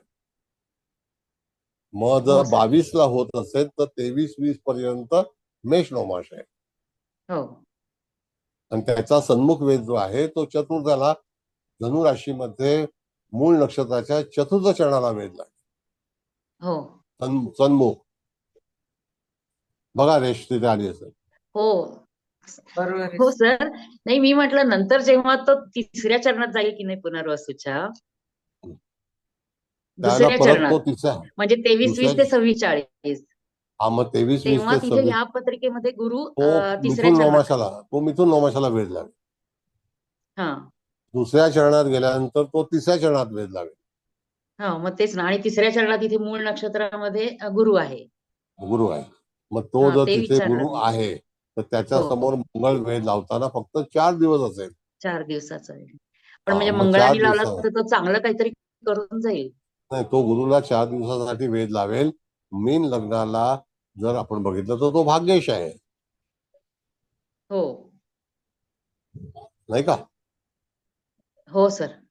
हा, मग तो दशम स्थानात बसलेल्या गुरुला वेध लावतोय असं तुमचं म्हणणं आहे, हो बरोबर आहे की नाही? मग अशा हो वेळेला हो त्या बरोबर आहे. ठिकाणी जेव्हा तो राहूला वेध लावेल त्यावेळेला तो आणखी अडकून जाईल. राहूचा समसप्तक वेध जिथे असेल ना त्याचा, हा राहूला वेध हो लावणार की नाही? हो लावणार. तर राहू पण तिथेच आहे कारण बरं, आता दशमातच आहे ऐका, राहू पण. आता ऐका. राहू हा हा धनु सर. नवमाशामध्ये आहे, म्हणजे टूवर्ड्स तो वायव्येला चाललाय. हो मग वेध कसा बरोबर आहे. लागेल तिथे? नाही ऑलरेडी लागणार. वेध घेऊन तर आलेला आहे, थोडासा वेध घेऊन आलेला आहे, ओके ओके सर. वेध देऊन आलेला आहे. समजलं सर. कळलं? हा. हो सर हो. आता त्या ठिकाणी एक लक्षात घ्या, परत परत सांगतो. अनुराधा आश्लेषा, विशाखा पुष्य, पुनर्वसू मूळ, ओके. हम्म पूर्वाषाढा आरद्रा, हम्म उत्तराषाढा मृगशीर्ष. हो मग मृगशीर्ष मध्ये जेव्हा होता त्याच वेळेला वेध लावलेला आहे. हो हो सर हो बरोबर आहे. मग तो राहूच्या मुखातून तेव्हाच निघून गेलेला आहे. तर राहू चौथ्या हो धनुर्माशामध्ये आहे, सर. एवढं कन्फर्म आहे ना? हो हो हम्म, कन्फर्म आहे ना? बरोबर. हो सर. राहू धनु नवमाशातच आहे. हा, मग असा विचार केला पाहिजे, मागे पुढे म्हणून खालची नक्षत्र वरची नक्षत्र ही पाठ पाहिजे आपण. Okay sir thank you. कळलं? पाठांतर तर पाहिजेच, नाही तर कसं होणार? बघा, सर्वतोबद्ध चक्र हा विषय जो आहे हा कॉम्प्लिकेटेड आहे. हा एका दमात सगळ्यांना शिकता येणार नाही. त्या ह्याच्यामध्ये तुम्हाला नोट्स दिलेल्या आहेत, त्या नोट्स मध्ये परिचय आहे, पूर्ण फलादेश आहे, चार्ट आहे तुमच्याकडे. त्या चार्ट वरती लक्ष केंद्रित केल्यानंतर तुम्हाला वेधकर्ता ग्रह पूर्णपणे आकाश कसं चाललेलं आहे, त्या आकाशातून ग्रहाची भ्रमंती कशी असेल त्याचा विचार करणं गरजेचं आहे. हो सर. सर मला म्हणून माझं नेट जातंय सारखं सर. मी दुसऱ्या ह्याच्यावर ट्राय करते जरा. ठीक आहे. मग आता तुम्हाला लक्षात घ्या की ज्या वेळेला अशी घटना होते त्यावेळेला तुम्हाला आकाश पाठ पाहिजे, तिथून तो सन्मुख वेध असेल तर तो पाठ पाहिजे, तो जर नवपंचम असेल त्रिकोणातला योग असेल तो पाठ पाहिजे. जसं आश्लेषाचा मघाला लागतो, मग आश्लेषाचा मघाला चतुर्थ चरणातल्या पहिल्या चरणाला लागेल. पहिल्या चरणातला धनु नवमास असेल तो मघाच्या चतुर्थ चरणाला. हा भाग विचारात घेणं गरजेचं आहे. हो कळलं? सर हो हो ओके हा. ओके हो सर समजलं. म्हणजे तिथून तुम्हाला हे सगळे वेद व्यवस्थित पाठ पाहिजेत. मगाशी सांगितलं विशाखाचा सन्मुख आहे तो धनिष्ठालाच लागेल. कळलं? हो सर हो नाहीतर मग समजलं सर. तुम्हाला हा, पण आता एक लक्षात घ्या, सगळ्यांनी लक्षात घ्या की तुमच्याकडे तुमच्या जातकाची किंवा तुमची पत्रिका जर हे प्रिंट आउट असेल तर त्या ठिकाणी तुम्हाला त्या पत्रिकेचा अभ्यास वेळोवेळी करता येईल, पण तुमची पत्रिका हवी. कळलं? तुमची पत्रिका जर सर्वतोबद्ध चक्राच्या चार्ट मध्ये नसेल तर तुम्ही तुमच्या पत्रिकेवरती अभ्यास कसा करणार? आणि ग्रह हे आकाशामध्ये सतत भ्रमण करत असतात, तर त्यावेळेला तुम्हाला ती गोष्ट कळली पाहिजे, नाही का? म्हणून पहिल्यांदा पत्रिका बनवून घ्या.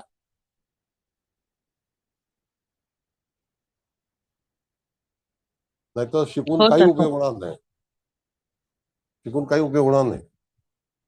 परत ते आपण ह्याच्यामध्ये टाकतो पेटीमध्ये, तसंच ते पेटीमध्ये राहील डब्यात.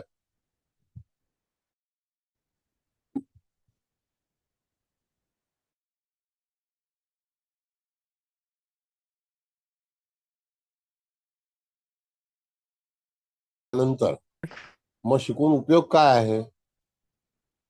तर पहिला प्रॅक्टिकल केलंच पाहिजे तुम्हाला. बरं, तुम्ही नाही केलं तर तुमच्या दुसरे कोणाची पत्रिका आली तर पत्रिका शिवाय तुम्ही वाचन कसं करणार?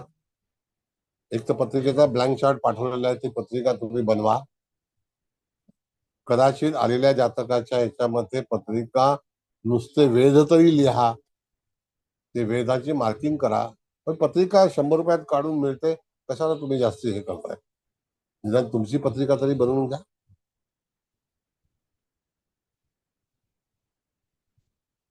नाही तर मग शिकण्यात काय अर्थ आहे सांगा? आता आपण एवढे विषय शिकवतो, त्या विषयाचा जर समजा तुम्ही काही उपयोग केला नाही तर त्याला काय अर्थच नाही होणार.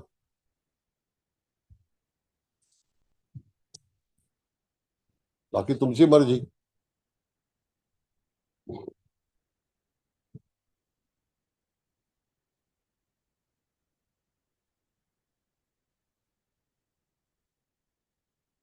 बोला.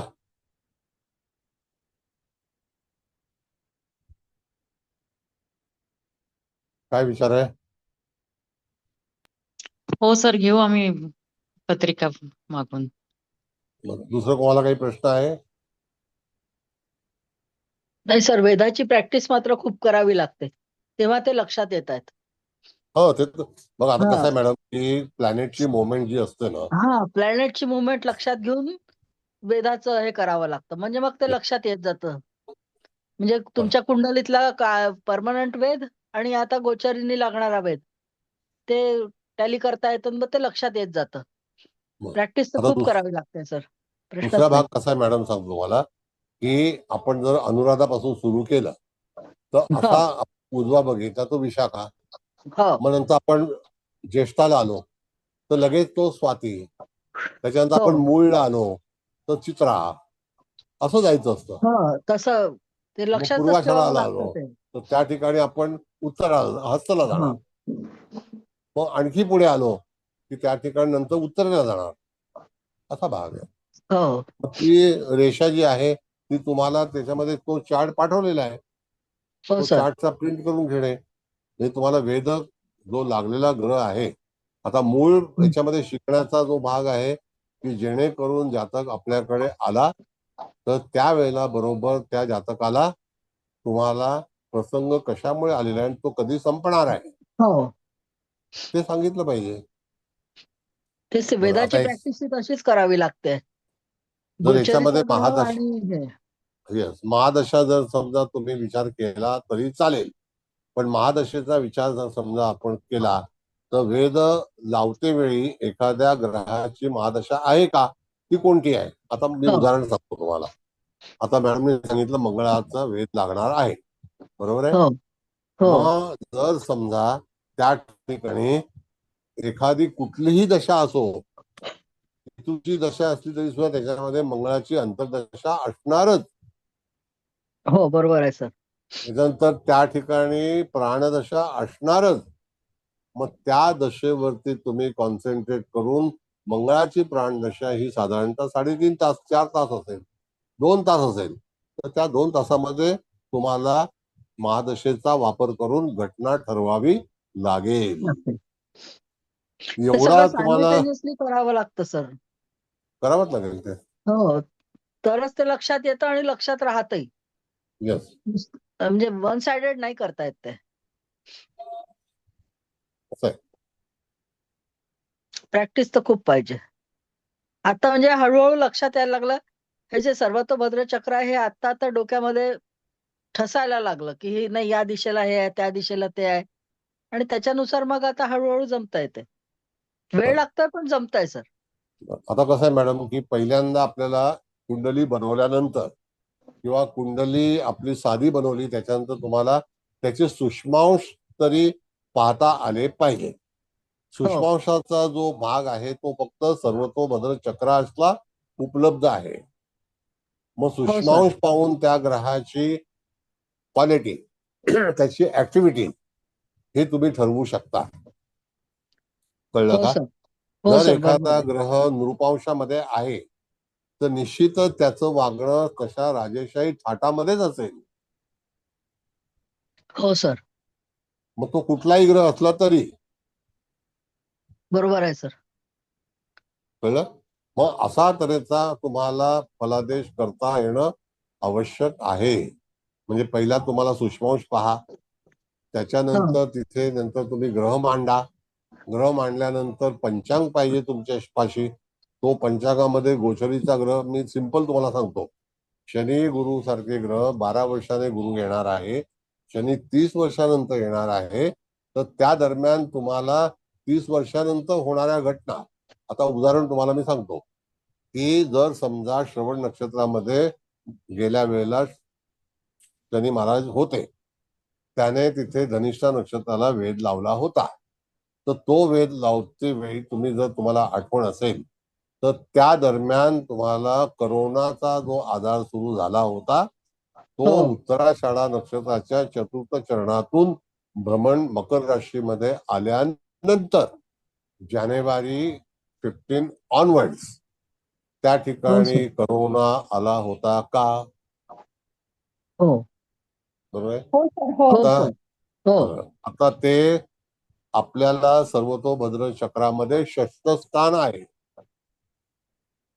ते षष्ठ स्थान असल्यामुळे यदा कदाचित राहू सुद्धा मकरेला जाईल, शनी सुद्धा मकरेला जाईल, त्यावेळेला रोगाच्या घटना, पूर्वी फ्लू भरपूर वेळा यायचा.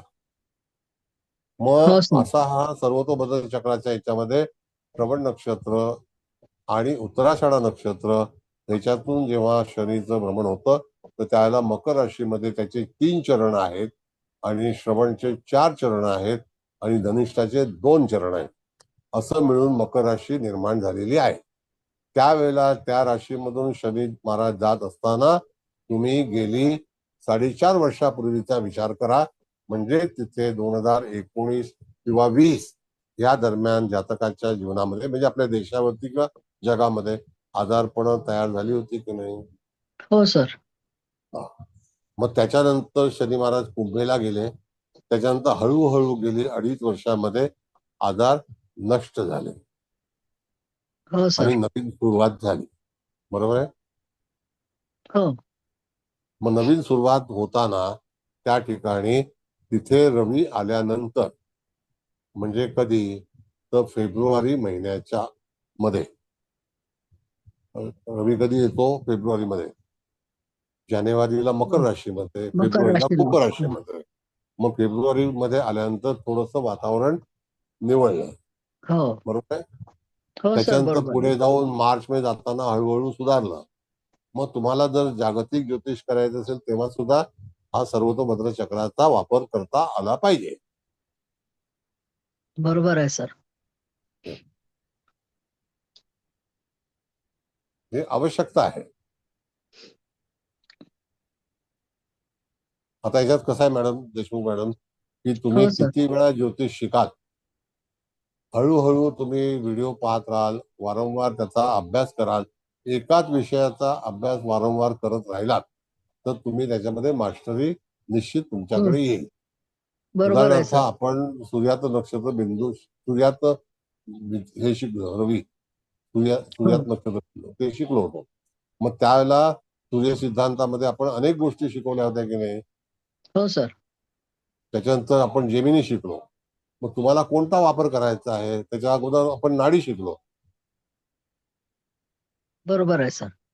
मग ह्या सगळ्या गोष्टी ज्या आहेत ह्या तुम्हाला, एक तो पदार्थ आहे ज्योतिषामधला, नेमका काय वापरायचा आहे, कारण त्याच्यामध्ये नंबर ऑफ विंग्स आहेत, शाखा आहेत, ब्रांचेस आहेत. मग नेमकं तुम्हाला कुठल्या ब्रांच मध्ये, पण सगळ्या गोष्टी माहीत असणं गरजेचं आहे. म्हणून हा प्रयोग आहे. नाहीतर मी फक्त दरवेळेला पारंपरिकची प्राथमिकच क्लास घेतला तर मग बाकी इत्यादी गोष्टी शिकायला तुम्ही कोणाकडे जाणार, आणि तुम्ही गेलात कोणाकडे तर अव्वाच्या सव्वा फी मागणार तुमच्याकडे. फी मागून शिकवलं पाहिजे ना, तो महत्वाचा प्रश्न आहे. शिकवत नाहीत ना सर. नाही, त्यांना तेवढ्या पुरताच गरज आहे, ते पुढे जाणार नाही. बरोबर आहे सर. त्यांना म्हणजे आपण तुमच्याकडून थोडं जरी काही विचारलं ना तरी तुम्ही तेवढं वाचून घ्या अशी उत्तरं दिल्या जातात. ह्याला अर्थ नाही. वाचून घ्या वगैरे नाही. तुमच्याकडे आता मी तुम्हाला सांगतो का हे वाचा, नाही. नाही. माझ्या योग्यतेप्रमाणे, तुमच्या प्रश्नाच्या योग्यतेप्रमाणे मी तुम्हाला उत्तर देतो. जर नसेल तर मी सांगतो नाही याचं उत्तर देता येणार नाही. पण मला वाटतं 99% मी उत्तर देत नाही असं होत नाही. 100% उत्तर देता सर तुम्ही. आमचाच अभ्यास कमी पडतोय. नाही, होईल असते असते. हो होतं सर, हळूहळू होतं. हळूहळू तुम्ही डेव्हलप करा पुढे तुम्हाला. हो. पण शेवटी आता जसं की लहान लहान मुली आहेत या पुढे जाऊन काही काम करणार आहेत, तर त्यांना ते सोयीस्कर पडेल. केव्हाही. आम्ही पण शिकलो, एका दमात शिकलो नाही. आम्ही त्याच्यावरती स्टडी केली म्हणून ही मास्टरी आली एवढी. बरोबर आहे तुम्हाला सर. पण ती मिळवली पाहिजे. मला काय कोणावरती द्वेष नाही. तुम्हाला उलट हे शिकवण्याचं काम काय की तुम्ही मास्टर व्हावं. वेगवेगळ्या ठिकाणाहून तुम्ही आलेले आहात, बरोबर वेगवेगळ्या आहे सर. प्रांतातून आलेले आहात, वेगवेगळ्या दिशेतून आलेले आहात. तर शिकवणं आणि त्या ठिकाणी पर्टिक्युलर त्या शहरामध्ये तुम्ही जर बोर्ड लावला, तुम्ही एक नियम करा की तुमच्या ऑफिसमध्ये सर्वतोपरी चक्राचा मोठा चार्ट लावा की जेणेकरून लोकांना क्युरिओसिटी होईल की हे काय आहे. कळलं? हो सर. जर प्रॅक्टिस करणार असाल तर, किंवा त्याच्या पुढे असा तक्ता तरी टाका. आणि मी हे शिकलो याला कारण माझ्याकडे एक व्यक्ती आला होता, त्यांनी माझ्या हातात तक्ता दिला. मी म्हटलं हे मला माहिती नाही, पण नंतर मी नक्की केलं की नाही आता मला हे शिकलं पाहिजे. कळलं? हो सर. आणि तेव्हापासून शिकायला सुरुवात केली. 88चं तारीख आहे बघा त्याच्यामध्ये, 1 नोव्हेंबर 88. हो. असं आहे. तुम्हाला सुद्धा प्रॅक्टिस करणं गरजेचं आहे. सर मी बोलू? बोला. हा सर, मला माझा अनुभव शेअर करायचा आहे. नमस्ते सर. बोला. हा सर, तुम्ही जो ब्लँक चार्ट पाठवला होता सर्वतोभद्र चक्रचा, त्याच्यावर मी काही कुंडली स्वतः मांडल्या आणि त्याप्रमाणे म्हणजे प्रत्येक लेक्चर गणित नेहमीच आम्हाला काही ना काहीतरी नवीन शिकायला भेटले. याच्यामध्ये काही वेद मांडले आणि त्या काही घटनांच्या संदर्भातले असलेले वेद मांडून त्याप्रमाणे त्या ह्याचं लेटर, त्याच्यानंतर त्याची तिथी, त्याच्यानंतर त्याचं वार आणि एवढंच काय सर, तर त्याप्रमाणे त्या घटनेच्या वेळेस ते लेटरच्या नावाची व्यक्ती, परत त्या दरम्यान त्या घटना ज्या घडल्या तर त्यावेळेस कुठल्या राशीची व्यक्ती सगळ्यात त्या दरम्यान होती त्या घटनेच्या संदर्भात, त्या सगळ्या ह्याची उत्तरं सर अगदी तंतोतंत जोडली. म्हणजे खूप छान तुम्ही दिलेल्या मार्गदर्शनामुळे सर्वतोभद्र चक्र म्हणजे त्याला असं घाबरून न जाता त्याला म्हणजे अगदी बारकाईने छान अभ्यास केला तर खूप छान आहे हे लक्षात येतं आणि खूप छान उत्तरं मिळतात सर. अगदी अॅक्युरेसी खूप छान मिळते. Thank you sir. तर तुमच्यामुळे आम्हाला हे शिकायला भेटलं आणि एकदा नाही, आम्ही म्हणजे जवळजवळ माझाही हा 3ऱ्यांदा हा क्लास झाला. आणि आता म्हणजे सुरुवातीला जी भीती वाटत होती सर्वतोभद्र चक्रबद्दल, तर आता ती कमी झाली आणि आता म्हणजे खूपच बरंचसं त्यातलं कळतं सर. आणि हे तुमच्यामुळे sir. Thank you so much sir. ठीक आहे. कसं आहे, मी माझ्यामुळे सांगत नाही. भाग असा आहे की हे दैवी शास्त्र आहे. मला परमेश्वराने सुचवलं की बाबा तू शिकव, म्हणून मी शिकवतोय. बाकी काय समजा मला आलं नसतं, मी तुम्हाला सांगतो की भारतीय विद्याभवनला 5व्या वर्षी घेतात त्यावेळेला फक्त 8 लोक तिथे उपस्थित असतात. 8. आणि त्या 8 लोकांमध्ये ते लोक काय शिकवतात? टेम्पररी. गीता सावंतला माहिती आहे काय अवस्था? सर मी बोलणारच होती. 5 किंवा बोल. 6च असतात आणि त्याच सरांनी मला तुमचा नंबर दिलेला, तुमचं नाव दिलेलं की सर्वत्र भद्र जब भी सीखना हो और ये सर जहां भी मिल जाए इनसे सर्वत्र भद्र सीखना. आणि सर मी शोधते, 12 वर्षांनी शिकते, पहिल्यांदाच शिकते तुमच्याकडून. पण सर खूप क्लिअर आहे आणि पूर्वी मी शिकलेली आहे म्हणून मला ते वन स्लॉट मध्ये ते कळतंय की तुम्ही काय म्हणताय. शिवाय सर मी एक्युरेसी बद्दल तर मला कधीच शंका नव्हती. सर्वत्र भद्र एक्युरेटच आहे. पण ज्या पद्धतीने तुम्ही शिकवलं ना सर, तसं आम्हाला नाही शिकवलेलं. टेक्निकली म्हणजे सिलेबस मध्ये सर्व शिकलेली आहे. म्हणजे तुम्ही म्हणतात ना, सूर्यात नक्षत्रबिंदू फलकतन नाही, चंद्रात नक्षत्रबिंदू फलकतन नाही. हाऊ टू प्लॉट इट, सर्वत्र भद्र चक्र कसं प्लॉट करायचं ते सर्व शिकवलं. वेद ज्ञान पण कसं घ्यायचं ते शिकवलं. प्रश्नकुंडली पण कशी बघायची ते शिकवलं. पण जर प्रॅक्टिस नसल्यामुळे ते आम्हाला पुन्हा करता आलं नाही. शिवाय 5 वर्षाच्या कोर्समध्ये कमीत कमी 15 टाईपच्या ॲस्ट्रॉलॉजीचे शाखा गणित शिकलेलो आहोत आम्ही. आणि त्याच्यानंतर ना सर जेव्हा प्रॅक्टिसमध्ये येतं, जेव्हा जसं तुम्ही सांगितलं की कुठला तरी एक सब्जेक्ट, कुठला तरी एक शाखामध्ये तुम्ही फॉलो करा, तर तसं ते समजतच नाही की आपण काय फॉलो करणार. असं नाहीये की पुस्तकं नाहीयेत किंवा त्यांनी शिकवलं नाही, पण तिथून निघाल्यानंतर मग तुम्हाला गायडन्स नाहीये. आता त्यांनी क्लास चालू केलेले आहे गायडन्सचे, पण तरी पण गायडन्स नाहीये सर.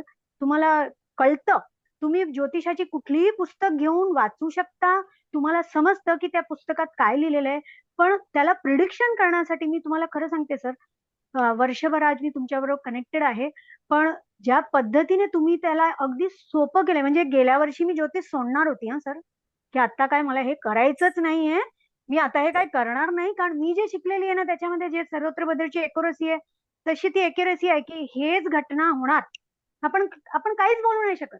पण तुमच्या बरोबर शिकल्यानंतर ना सर, सर्वत्र भद्रामध्ये पण कमीत कमी 6-7 टाईप आहे. मी पत्रिका पाहिलेल्या आहेत सर, कुठे कुठे फक्त वेद रिझल्ट देत आहेत, कुठे सूर्यात नक्षत्र बिंदू रिझल्ट देते, कुठे चंद्रात देते. शिवाय तुमचे जे नोट्स आता आलेत ना माझ्याकडे सर, त्याच्यामध्ये तुम्ही कसं क्लब केलेलं आहे, धारकांश प्लस नाडी, ते क्लबिंग करून अ डिफरंट काइंड, म्हणजे आपण एक डिफरंट पद्धतीने त्याच पत्रिकेला वाचू शकतो. सर आता मी जे प्रॅक्टिस करते त्याच्यामध्ये तिथी प्रवेश, सूर्य सिद्धांत, जेमिनीचे आत्माकारक, छायाग्रह, मग नो डाऊट ते मध्यबिंदू घेऊनच मी, भाव मध्य घेऊनच मी करते. नवमांश रहस्य, सर सर्व ऍडिंग करून मी एक आपली स्वतःची एक टेक्निक डेव्हलप केलेली आहे. आणि त्या टेक्निकने ना सर, जसं तुम्ही सांगता ना की तुम्हाला काही महिन्यानंतर अशा अशा घटना घटू शकतात, त्याचा तुम्हाला पडवसा क्लायंटला द्यायला यायला पाहिजे सर, ते मी करते. आणि मला खूप म्हणजे संतुष्टी वाटते. मला असं वाटत नाहीये की मी आलं आणि त्या व्यक्तीला मी समाधान देऊ नाही शकली. शिवाय तुमच्या उपासना, की शंकराची उपासना करा, देवाची उपासना करा, त्याने तुम्ही या कष्टातनं निघाल सर. लोकांना फायदा होतोय आणि त्याच्यासाठी सर फक्त रिस्पॉन्सिबल तुम्हीच आहात. तुम्ही शिकवलं म्हणून आज मी ते करते. ते सर तर आता राहिले नाही, गेल्या वर्षीच ते वारले सर. पण जेव्हा जेव्हा मला त्यांची तुमचा क्लास अटेंड करते, मला त्यांची आठवण येते की त्यांनी जर तुमचं नाव दिलं नसतं ना सर, तर आम्हाला कधीच कळलं नसतं. तिथून क्लास केल्यानंतर माझे जेवढे बॅचमेट होते सर्वांनी भारतीय विद्याभवन दिल्लीचा कोर्स केला 40,000 मध्ये 2 वर्षाचा. त्याच्यानंतर साऊथ मधले नाडीचे कोर्सेस केले 25-25, 30-30 हजाराचे. म्हणजे आम्हाला सर फलकथन शिकावं लागतं. आणि तुम्ही खूप क्लिअर आहात. जन्मपत्रिका घ्या, स्थान परत्वे, ग्रहांचं प्रेडिक्शन बघा, आणि गोचर परत्वे, राशी परत्वे, गोचर प्रेडिक्शन करा. सर एवढं 1-2 शब्दामध्ये ज्योतिष किंवा 2 सेंटेन्स मध्ये ज्योतिष कोणच शिकवत नाही sir. Hats off to you. तुमच्यासारखे सर भेटणं मुश्किल. आणि ज्या पद्धतीने तुम्ही केवढ्या पेशन्सने शिकवता सर, आज मला कळतंय की महिनाभरापूर्वी मी जे ग्रहगणित करत होती, सर्वत्र भद्रमध्ये तुम्हाला सांगत होती की सर मंगळ इथे आहे तिथे आहे, त्याचा वेध कसा लागणार, आज मला कळतंय की sir I was too fast. मला एवढं फास्ट जायला नको होतं. स्टुडंटला कळेल त्याच भाषेमध्ये आपल्याला प्रश्न विचारायला पाहिजेत. माझ्याकडे प्रश्न आहेत, पण मी तुम्हाला क्लास डिस्टर्ब करणार नाही सर. तुमचे प्रश्न नोट्सचे आहेत, आपण नंतर बरं. कधीतरी बोलूया. Thank you so very much sir. Thank you. बरं, आता दुसरा भाग तुम्हाला सांगतो, ऐका. जरा थोडंसं कॉन्सन्ट्रेट करा. शनीसारखा ग्रह ज्या वेळेला वक्री होऊन रिस्टार्ट होतो, त्यावेळेला वक्री होईपर्यंत तो 8 अंशापर्यंत येतो साधारणतः. जसं कुंभ राशीमध्ये शनी महाराज होते, धनिष्ठा नक्षत्राच्या 3य चरणापासून कुंभ राशीचा आरंभ होतो, तो प्रवास करतो 8 अंश. त्याच्यानंतर ऑटोमॅटिकली ऍज पर ऑर्बिट तो वक्री होतो 8व्या अंशाला, परत तो रेट्रोग्रेड होतो, आणि नंतर तो साधारणतः 50 कलेपर्यंत तूळ नवमाशामध्ये येतो, 50 कलेपर्यंत. मग नंतर तो रिस्टार्ट होतो आणि त्याच्यानंतर तो कव्हर करतो पूर्णपणे शततारका नक्षत्र. त्यावेळेला तूळ, धनु, वृश्चिक, धनु, मकर आणि मीनला परत तो वक्री होतो. परत वक्री झाल्यानंतर तो मीन असेल तर धनुपर्यंत येतो, जिथे 8 अंशाला मागे स्टार्ट केला होता, त्याच्यानंतर तो तिथे थांबतो. परत स्टार्ट करतो. आणि आता तुम्ही बघितलं तर मीन नवमाशामध्ये आल्यानंतर आता शनी पुन्हा वक्री होणार नाही. आता शनी किती अंशाचा आहे पहा तुम्ही आज कुंभ राशीमध्ये. सर इथे ना थोडस मी माझा अनुभव सांगते. 20 डिग्रीच्या एक मिनिट जवळपास आहे. बेटा, एक दोन मिनिटं थांबा. एक मिनिट. 19 मॅडम, 19 अंश 10 कला. हा 19 अंशाच्या याच्यामध्ये मॅडम मीन नवमाश हा शततारका नक्षत्राचं चतुर्थ चरण आहे. हो हो हो बरोबर आहे. म्हणजे आता तो पुन्हा त्या शततारका नक्षत्रामध्ये मागे जाणार नाही. आता त्याची जी वेव्ह लाईन आहे ते पूर्णपणे फॉरवर्डेड आहेत. मग त्यानंतर तो तिथे मेष नवमाश, वृषभ नवमाश आणि मिथुन नवमाशाला रवी येईल, त्याच्यावरून पुढे जाईल आणि नंतर रवी कर्क नवमाशामध्ये जाईल मीन राशीमध्ये, आणि मागून कर्क नवमाशामध्ये शनी सुद्धा जाईल. असा हा सारांश असतो वक्री मार्गी वक्री मार्गी. 2.5 वर्षामध्ये 2 वेळा सूर्य येऊन भेटतो. एकाच नक्षत्रामध्ये येतात. पुन्हा सूर्य पुढे जातो. कारण का की शनीची कक्षा ही सूर्यापासूनच्या कक्षेपासून 7वी आहे, दूर आहे. म्हणून त्याचा पल्ला, त्याची चाल ही मंद गती आहे. हा सारांश तुम्हाला खगोलीय भाषेमध्ये मी तुम्हाला आता सांगितला. कळला का नाही कळला सांगा. मग आता मी गुरुकडे जातो. खूप छान सर, खूप छान खूप कळलं छान कळलं सर, खूप छान. हा खूपच छान. म्हणजे हा सारांश आहे. हे टेक्निकल प्रोसेस असतं. जसं आपण एखादं इंजिनिअरिंग करतो तसं हे ज्योतिष इंजिनिअरिंग आहे. याच्यामध्ये तुम्ही घाबरून जायचं नाही, याच्यामध्ये कपाळाला हात लावायचा नाही की असं काय नियम आहे. 8 अंशाच्या जवळपास आरंभी राशीमध्ये पोहोचल्यानंतर, जसं आता मीन राशीमध्ये शनी महाराज जातील, त्याला कर्क नवमाश, सिंह नवमाश आणि तिसरा नवमाश जो कन्या आहे त्याच्यामध्ये 8 अंशाला गेल्यानंतर त्या तिथे स्टॉप होईल, स्तंभी होऊन परत तो मागे येईल. त्यावेळेला 50 कला हा त्या ठिकाणी ऍव्हरेज असेल. कुठला तर मीन राशीतल्या कर्क नवमाशातला.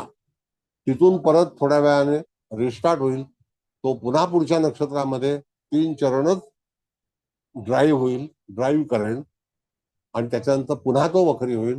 परत तो त्या ठिकाणी येऊन 3 नवमाश मागे येईल, परत रिस्टार्ट होईल आणि नंतर तो परत थांबणार नाही. तो डायरेक्ट राशांतर करणार. कळलं. आता हे शिकवण्यासाठी तुम्हाला काही फळा नको, फक्त डोकं पाहिजे. पटलं का नाही पटलं. एकदम छान सर. होय सर, छान. Excellent. हो सर, खूप छान सांगितलं तुम्ही. म्हणजे एक लक्षात ठेवा, 8 अंश लक्षात ठेवायचे. फॉरवर्ड प्लॅनेट 8 नंतर अधिक 8 घातल्यानंतर किती होतात. 16 होतात. 16 म्हणजे अर्धी राशी होते. हो. परत तो मागे येणार, त्याच्यानंतर परत रिस्टार्ट होणार. परत तो त्या तिथे 16 अंशात ते 18 अंशापर्यंत कव्हर करणार आणि नंतर कव्हर झाल्यानंतर तो परत थांबणार नाही. 12 अंश तो लगातार पुढे जाणार, नॉन स्टॉप. म्हणजे नो वक्री. म्हणजे वक्री होताना त्या ठिकाणी तो 2च वेळा वक्री मार्गी होणार, बरोबर आहे. तिसऱ्यांदा नाही. तर हे जसं सर्व की प्रत्येक राशीत हाच पॅटर्न फॉलो होईल ना. हा पॅटर्न आहे ना, पॅटर्न आहे. हा पॅटर्न आहे. 8 अंश 8 अंश वक्री मार्गे आणि मग तुम्ही म्हटलं तसं 18 अंशानंतर नॉट लुकिंग बॅक, सरळ जात राहील तो. सरळ जाणार. अच्छा, हे पक्का आता लक्षात ठेवा. हा, कारण का की हा जो भाग आहे खगोलीय, तर खगोलीय भाग तुम्ही जेव्हा शिकाल त्याला तुमचं गणित पक्क होणार. बरोबर. हो सर, बरोबर आहे. बरोबर. मग 18 अंश ते 30 अंश कम्प्लीट तो मार्गीच राहणार त्या पर्टिक्युलर राशीत. येस. 12 अंशाला त्याला तिथे ब्रेक नाही. फक्त गतीमध्ये फरक पडेल. कसं की सूर्य ज्या वेळेला त्याला सोडून पुढे जाईल त्यावेळेला तो मूळचा ग्रह मंद गतीचा असल्यामुळे ते कव्हर करताना त्याला त्याचा अवधी म्हणजे 110 दिवसाचा जो कालावधी एका नवमाशामध्ये आहे तोच तो घेणार आणि त्याला साधारणतः 1 वर्ष लागणार. बरोबर आता बरोबर. बघा, आता आजचा महिना कुठला आहे? डिसेंबर, हो बरोबर आहे. हो आता डिसेंबरच्या 15 तारखेला रवी हा धनुराशीमध्ये जाईल, हो. बरोबर. आता 15 तारखेला रवी धनुराशीमध्ये गेल्यानंतर तुम्ही अवश्य शनीची गती पहा. हळूहळू गती वाढत जाईल.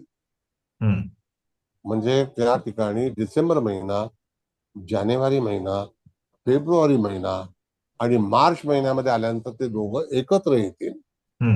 का डिसेंबर, जानेवारी, फेब्रुवारी आणि मार्च हे साधारणतः 3.5 महिन्याचे जो अवधी बाकी आहे, तर त्या दरम्यान शनी राशांतर करणार. हो 29 तारीखला राशांतर करणार, याचा अर्थ रवी त्या ठिकाणी 14 अंश भोगलेला असेल बरोबर आहे. आणि शनी 29 अंश भोगलेला असेल, म्हणजे Correct. त्यांच्यातलं अंतर हे 16 डिग्री किंवा 15 डिग्रीच असणार, बरोबर. नाही हे का? सर एकदम कळलं आणि एकदम परफेक्ट लक्षात राहिलं. हे 8 अंश, 8 अंश आणि 18 अंश जे तुम्ही सांगितलं. Thank you sir. आता याच्यात काय भारी आहे का याच्यामध्ये काही? नाही पण हे असं कोणी नाही सांगत नाही हो. तोच तर प्रॉब्लेम आहे सर, सांगतच नाही कोणी. आता आम्ही कसं बसलो. व्हिज्युअलाइज होत आहे की असं असं होत हा असं होत आहे ना, तर नुसतं ते काय नाही, पंचांग बघा पुढे जातंय मागे जातंय पुढे, पण हे जे लॉजिक आहे ते आता पक्क डोक्यात बसलं ना, कुठल्याही राशीत हेच फेनॉमिनन फॉलो होणार आहे. आता बघा, तूळ नवमास हा आरंभी नवमास आहे कुंभ राशीतला, हो हे तर नक्की. हो हो हो तिकडे तो 50 ते 52 कलेपर्यंतच येणार, तो आणखी मागे जाणार नाही. बरोबर. बरोबर आहे सर.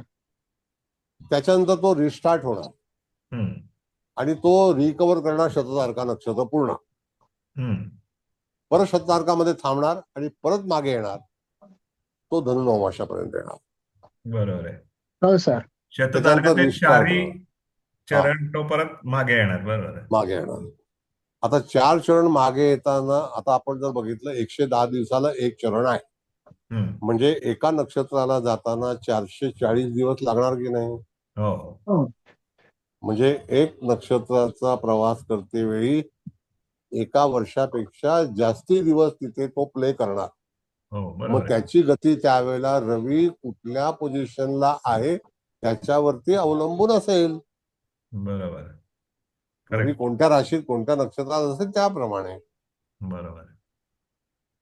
मग तसं गुरु हा 1 वर्षाचा अवधी आहे, त्याच्यामुळे तो त्या ठिकाणी कृत्तिका नक्षत्रामध्ये पुन्हा येणार नाही.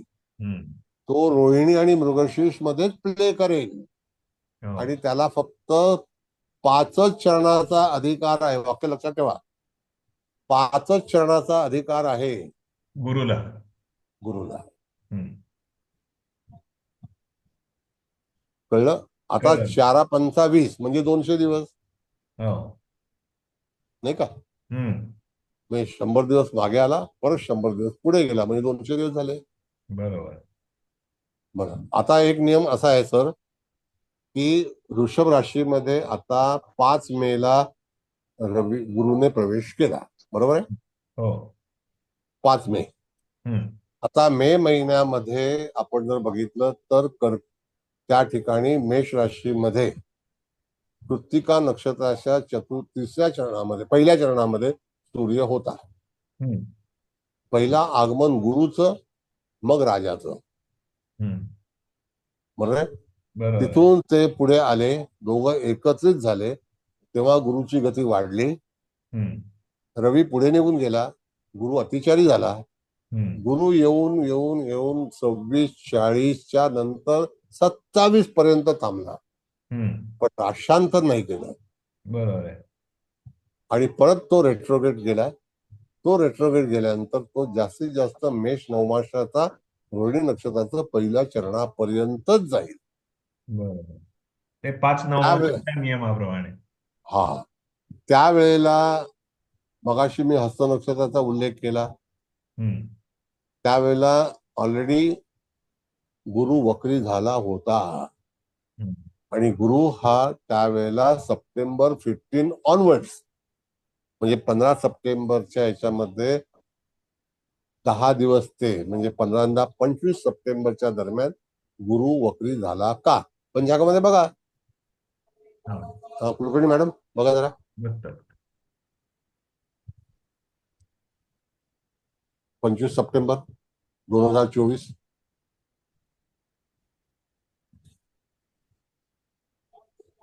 9 ऑक्टोबरला वक्री झालाय तो गुरु. 9 ऑक्टोबरला झाला. तर त्यावेळेला कन्या राशीमध्येच गुरु होता, रवी होता. हो, कन्या राशीत होता. बरोबर आहे की नाही? बरोबर आहे. मग आता त्याने होय सर. प्रवेश कधी होय सर, कन्या राशीमध्येच रवी होता. मग रवी वेदर त्यावेळेला समांतर चित्राला स्पर्श झाला का? होय पहिल्या सर. चरणात. हो. मग चित्राला स्पर्श झाला म्हणजे मृगशीर्षला गुरु रेट्रोग्रेड झाला. हो, दुसऱ्या चरणात. येस.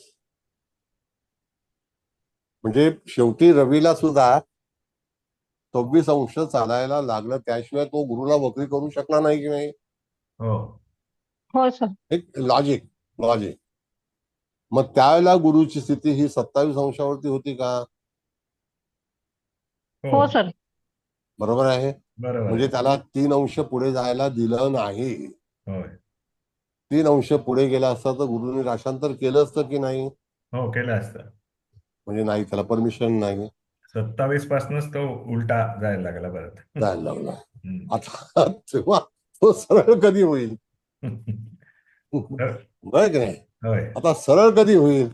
तर ज्या वेळेला श्रवण नक्षत्रामध्ये येईल त्यावेळेला तो सरळ होईल. होय. बघा, आता श्रवण नक्षत्रामध्ये गुरु येईल त्यावेळेला जानेवारी महिन्याची तिथे 30 तारीख असेल का? बघा. नाही, फेब्रुवारी 4 4ला होतोय सर. जानेवारी. फेब्रुवारी 4. हा, फेब्रुवारी 4ला मार्गी होतोय तो. पण 30 तारखेच्या नंतर होतोय ना? हो हो. नाही का? म्हणजे हो. त्या ठिकाणी मेष नवमांश कव्हर केल्यानंतर रवी मेष नवमांश कव्हर केल्यानंतर गुरु मार्गी होईल. हो. नाही का? बरोबर. म्हणजे रवीला 3 दिवस तिथे, मी तुम्हाला 30 तारीख सांगितली, 3 दिवस 8 तास म्हणजे 4 तारीख होईल ना? हो, बरोबर आहे. हो सर, बरोबर आहे. म्हणजे त्यावेळेला तिथे तुम्हाला मेष नवमाशातून रवी जेव्हा ऋषभ नवमाशामध्ये जाईल त्यावेळेला गुरुला मार्गी करेल. हो. आणि तो नंतर गुरु परत वक्री होणार नाही. बरोबर. मग तो असं करता करता त्या ठिकाणी गुरु जेव्हा राशांतर करेल त्यावेळेला 15 जूनला रवी हा कुठे असेल? तर मिथुन राशीमध्ये असेल. त्याच्या अगोदर गुरु राशांतर केलेलं आहे का बघा? ते पुढच्या वर्षी माझ्याकडे 14 मेला गुरु राशांतर करतो. 14 मेला राशांतर करतोय. हो. मग त्यावेळेला आपण बघितलं तर मिथुन राशीमध्ये आहे, म्हणजे तोपर्यंत रवी पोहोचला नव्हता. हो. नाही का? रवी वृषभ राशीमध्येच होता. हो. आणि गुरु ऋषभ मिथुनेमध्ये गेला. हो. नाही का? आता गुरु मिथुनेमध्ये गेला याचा अर्थ मृगशीर्ष नक्षत्राच्या 3ऱ्या चरणामध्ये गेला. हो. बरोबर. हो. आणि रवी हा कृत्तिका नक्षत्रामध्ये. बरोबर. हो. मग आता कृत्तिका, रोहिणी आणि नंतर मृगशीर्ष, म्हणजे त्या ठिकाणी कृत्तिकेचे 4 चरण, रोहिणीचे 4 चरण 8 आणि मृगशीर्षचे 2 10. ते चरण जाण्यासाठी रवीला किती दिवस लागतील? 40 दिवस लागतील.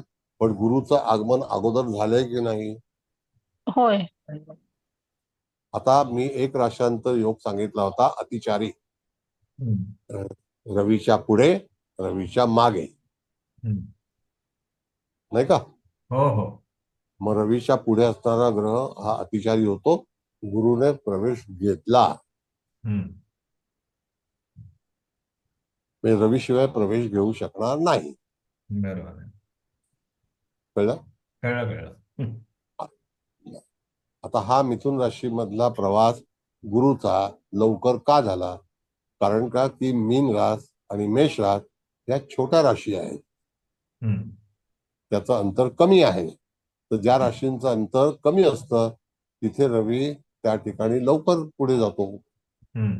रवी लवकर पुढे गेला की पुढच्या ग्रहाला सुद्धा तो लवकर त्या ठिकाणी प्रस्थान करतो. बरोबर आहे. जर स्टेशन जो आहे ते कमी अंतराचं आहे. हम्म. मीन आणि मेष ही दोन स्टेशन जी आहेत ती कमी अंतराची आहेत. बरोबर आहे. कुंभ, मीन, मेष यांचं अंतर कमी आहे. लग्न उदित सुद्धा 93 मिनिटच घेतं, 120 मिनिटं घेत नाही. हो. आता वक्री मार्गीचं लक्षात आलं. हो, कळलं सर, कळलं. थँक्यू. मग तुम्हाला पहिला भाग जो असा आहे की श्रवण नक्षत्राला गुरु मार्गी होणार प्रथम चरणामध्ये, हे फिक्स आहे. त्या हो. ठिकाणी मॅडमने सांगितलं 4 फेब्रुवारी म्हणजे श्रवण नक्षत्राचं पहिलं चरण ओलांडायलाच रवीला लागेल. हे बंधन आहे, हे नियम आहे. होय. त्याशिवाय पुढचा ग्रह सुद्धा ट्रान्झिट मध्ये जाणार नाही. बरोबर. असं आहे. सतत पंचांग बघायतलं पाहिजे आणि हे हा, पाठ पाहिजे. हे ग्रहगती म्हणजे हा. त्याशिवाय आता काय उपयोग नाही. त्यामध्ये कसं आहे बेंद्रे साहेब, की कलेने सगळं वाढतं. हो. आपल्याकडे घटा होत्या, घटी होत्या. मग हम्म. कलेने जेव्हा वाढ होते तर हम्म. त्यावेळेला तो ग्रह सुद्धा कलेने अंतर पुढे जातो. हो. एकदम जात नाही, कलेने जातो. त्याच्या अगोदर विकला लागते. हम्म. मग विकलेने पण अंतर बघितलं जातं. बरोबर आहे. म्हणजे याचा अर्थ तुम्हाला हे 2 ग्रह जे आहेत ते कक्षेच्या पलीकडचे आहेत, तर त्यातले हे 2 ग्रह मंदगतीचे आहेत. तर त्या मंदगतीच्या ग्रहांना रवी शिवाय पर्याय नाही. नाही. बरोबर. राहू केतू यांना रवीची आवश्यकता नाही. उलट तोच त्या रवीला अंधारामध्ये साधारणतः तिकडे भ्रमण करते वेळी जर आपण थोडासा विचार केला तर ग्रहण जेव्हा लागतं ते ग्रहण लागतं इन आवर्स, हम्म. नाही का? हो, बरोबर आहे. आता आवर्स मध्ये जर ग्रहण लागलं, आता ज्या वेळेला मीन राशीमध्ये ग्रहण होईल ते उत्तर दक्षिण ग्रहण असेल. हम्म.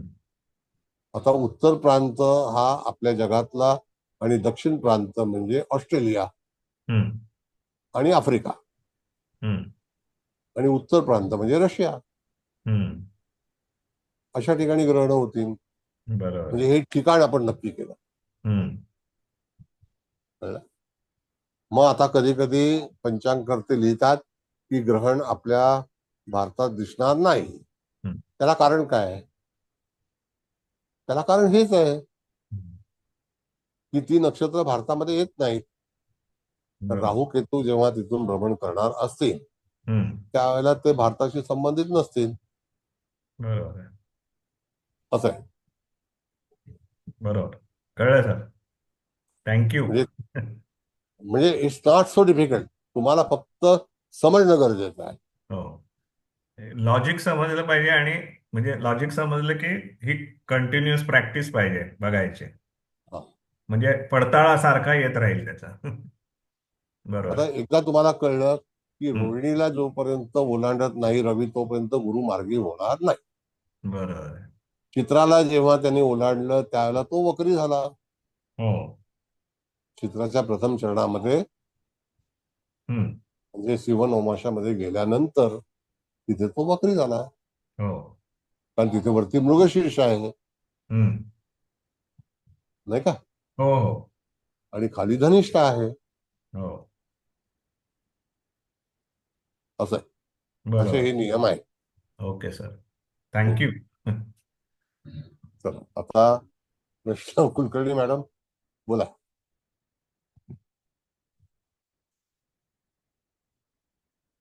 आहेत का काही प्रश्न? मी ज्योतिष शिकते वेळी तुम्हाला ह्या सगळ्या नियमांचा वापर करणं गरजेचं आहे. वक्री ग्रह कधी होणार आहे, वेध कधी लावणार आहे, या 2 ग्रहांवरती जास्तीत जास्त कॉन्सन्ट्रेट करा. पंचांग असेल तर पंचांग उघडून त्याची जी गती आहे ती तपासा.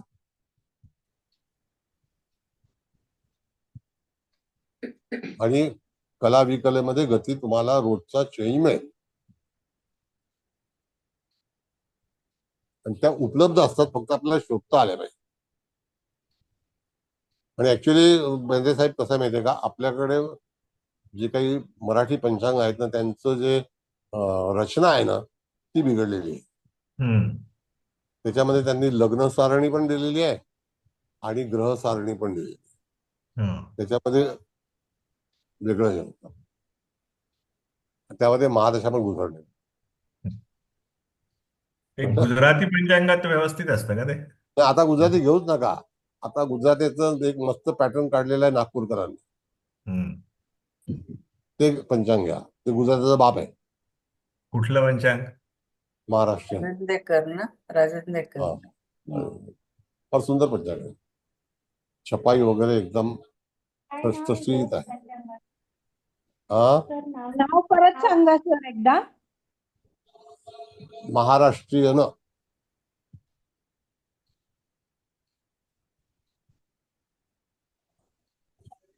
माळवे मॅडम उद्योगपती आहात का तुम्ही? हो सर मी आहे. हा, मग तुमचा नंबर द्या यांना. पत्रिका काढून घ्यायचं असेल तर तुम्हाला फोन करतील. तुमचा नंबर हे करा आणि सांगा. जरा लिहून घ्या नंबर. ज्यांना ज्यांना पत्रिका काढण्यामध्ये इंटरेस्ट असेल त्यांनी पत्रिका या मॅडम कडून काढून मिळेल आणि त्या व्हॉट्सअपवरती पोस्ट करतील तुम्हाला. मग नंतर तुम्ही प्रिंट करून घ्या. हा सर प्लीज मला हवंय सर्वतोभद्र. हा, जरा सांगा मॅडम, नंबर सांगा. ओके. 8805. नाही ऐकू येत मॅडम. बरं मी सांगतो.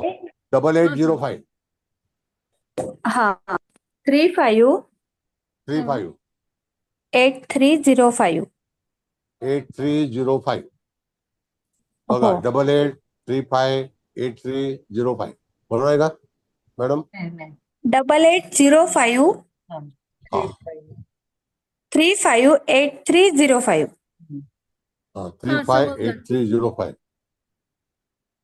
सर हो. हे ओके, सर्वतोभद्रसाठीच ना सर? सगळं तुम्हाला त्यांच्याकडे काढून मिळेल. दागिने पाहिजे ते दागिने मिळेल. सोनं पाहिजे सोनं मिळेल. चांदी पाहिजे चांदी मिळेल. Thank you sir, thank you. Anita Malve. हा, आणि वीट पाहिजे तर वीट पण मिळेल. कळलं? Okay sir, thank you sir. हा, त्यांना फोन थँक्यू करा. सर. 10 मिनिटात पत्रिका तयार. स्वतःची तरी बनवून घ्या पत्रिका. Thank you sir. सर ह्या थँक्यू मॅम. नंबरवर हा, बोला बोला. येस, बोला ना. स्लो कर ती. सर ह्या नंबर पत्रिका कोणत्या नंबरवर? आता या नंबर दिला ना, तो ऐकला का तुम्ही? हा ते तोच नंबर ना? तोच नंबर लिहून घेतलाय का? हा, बरं. मग पुढच्या ते वेळेला पाहिजे तर नंबरवर.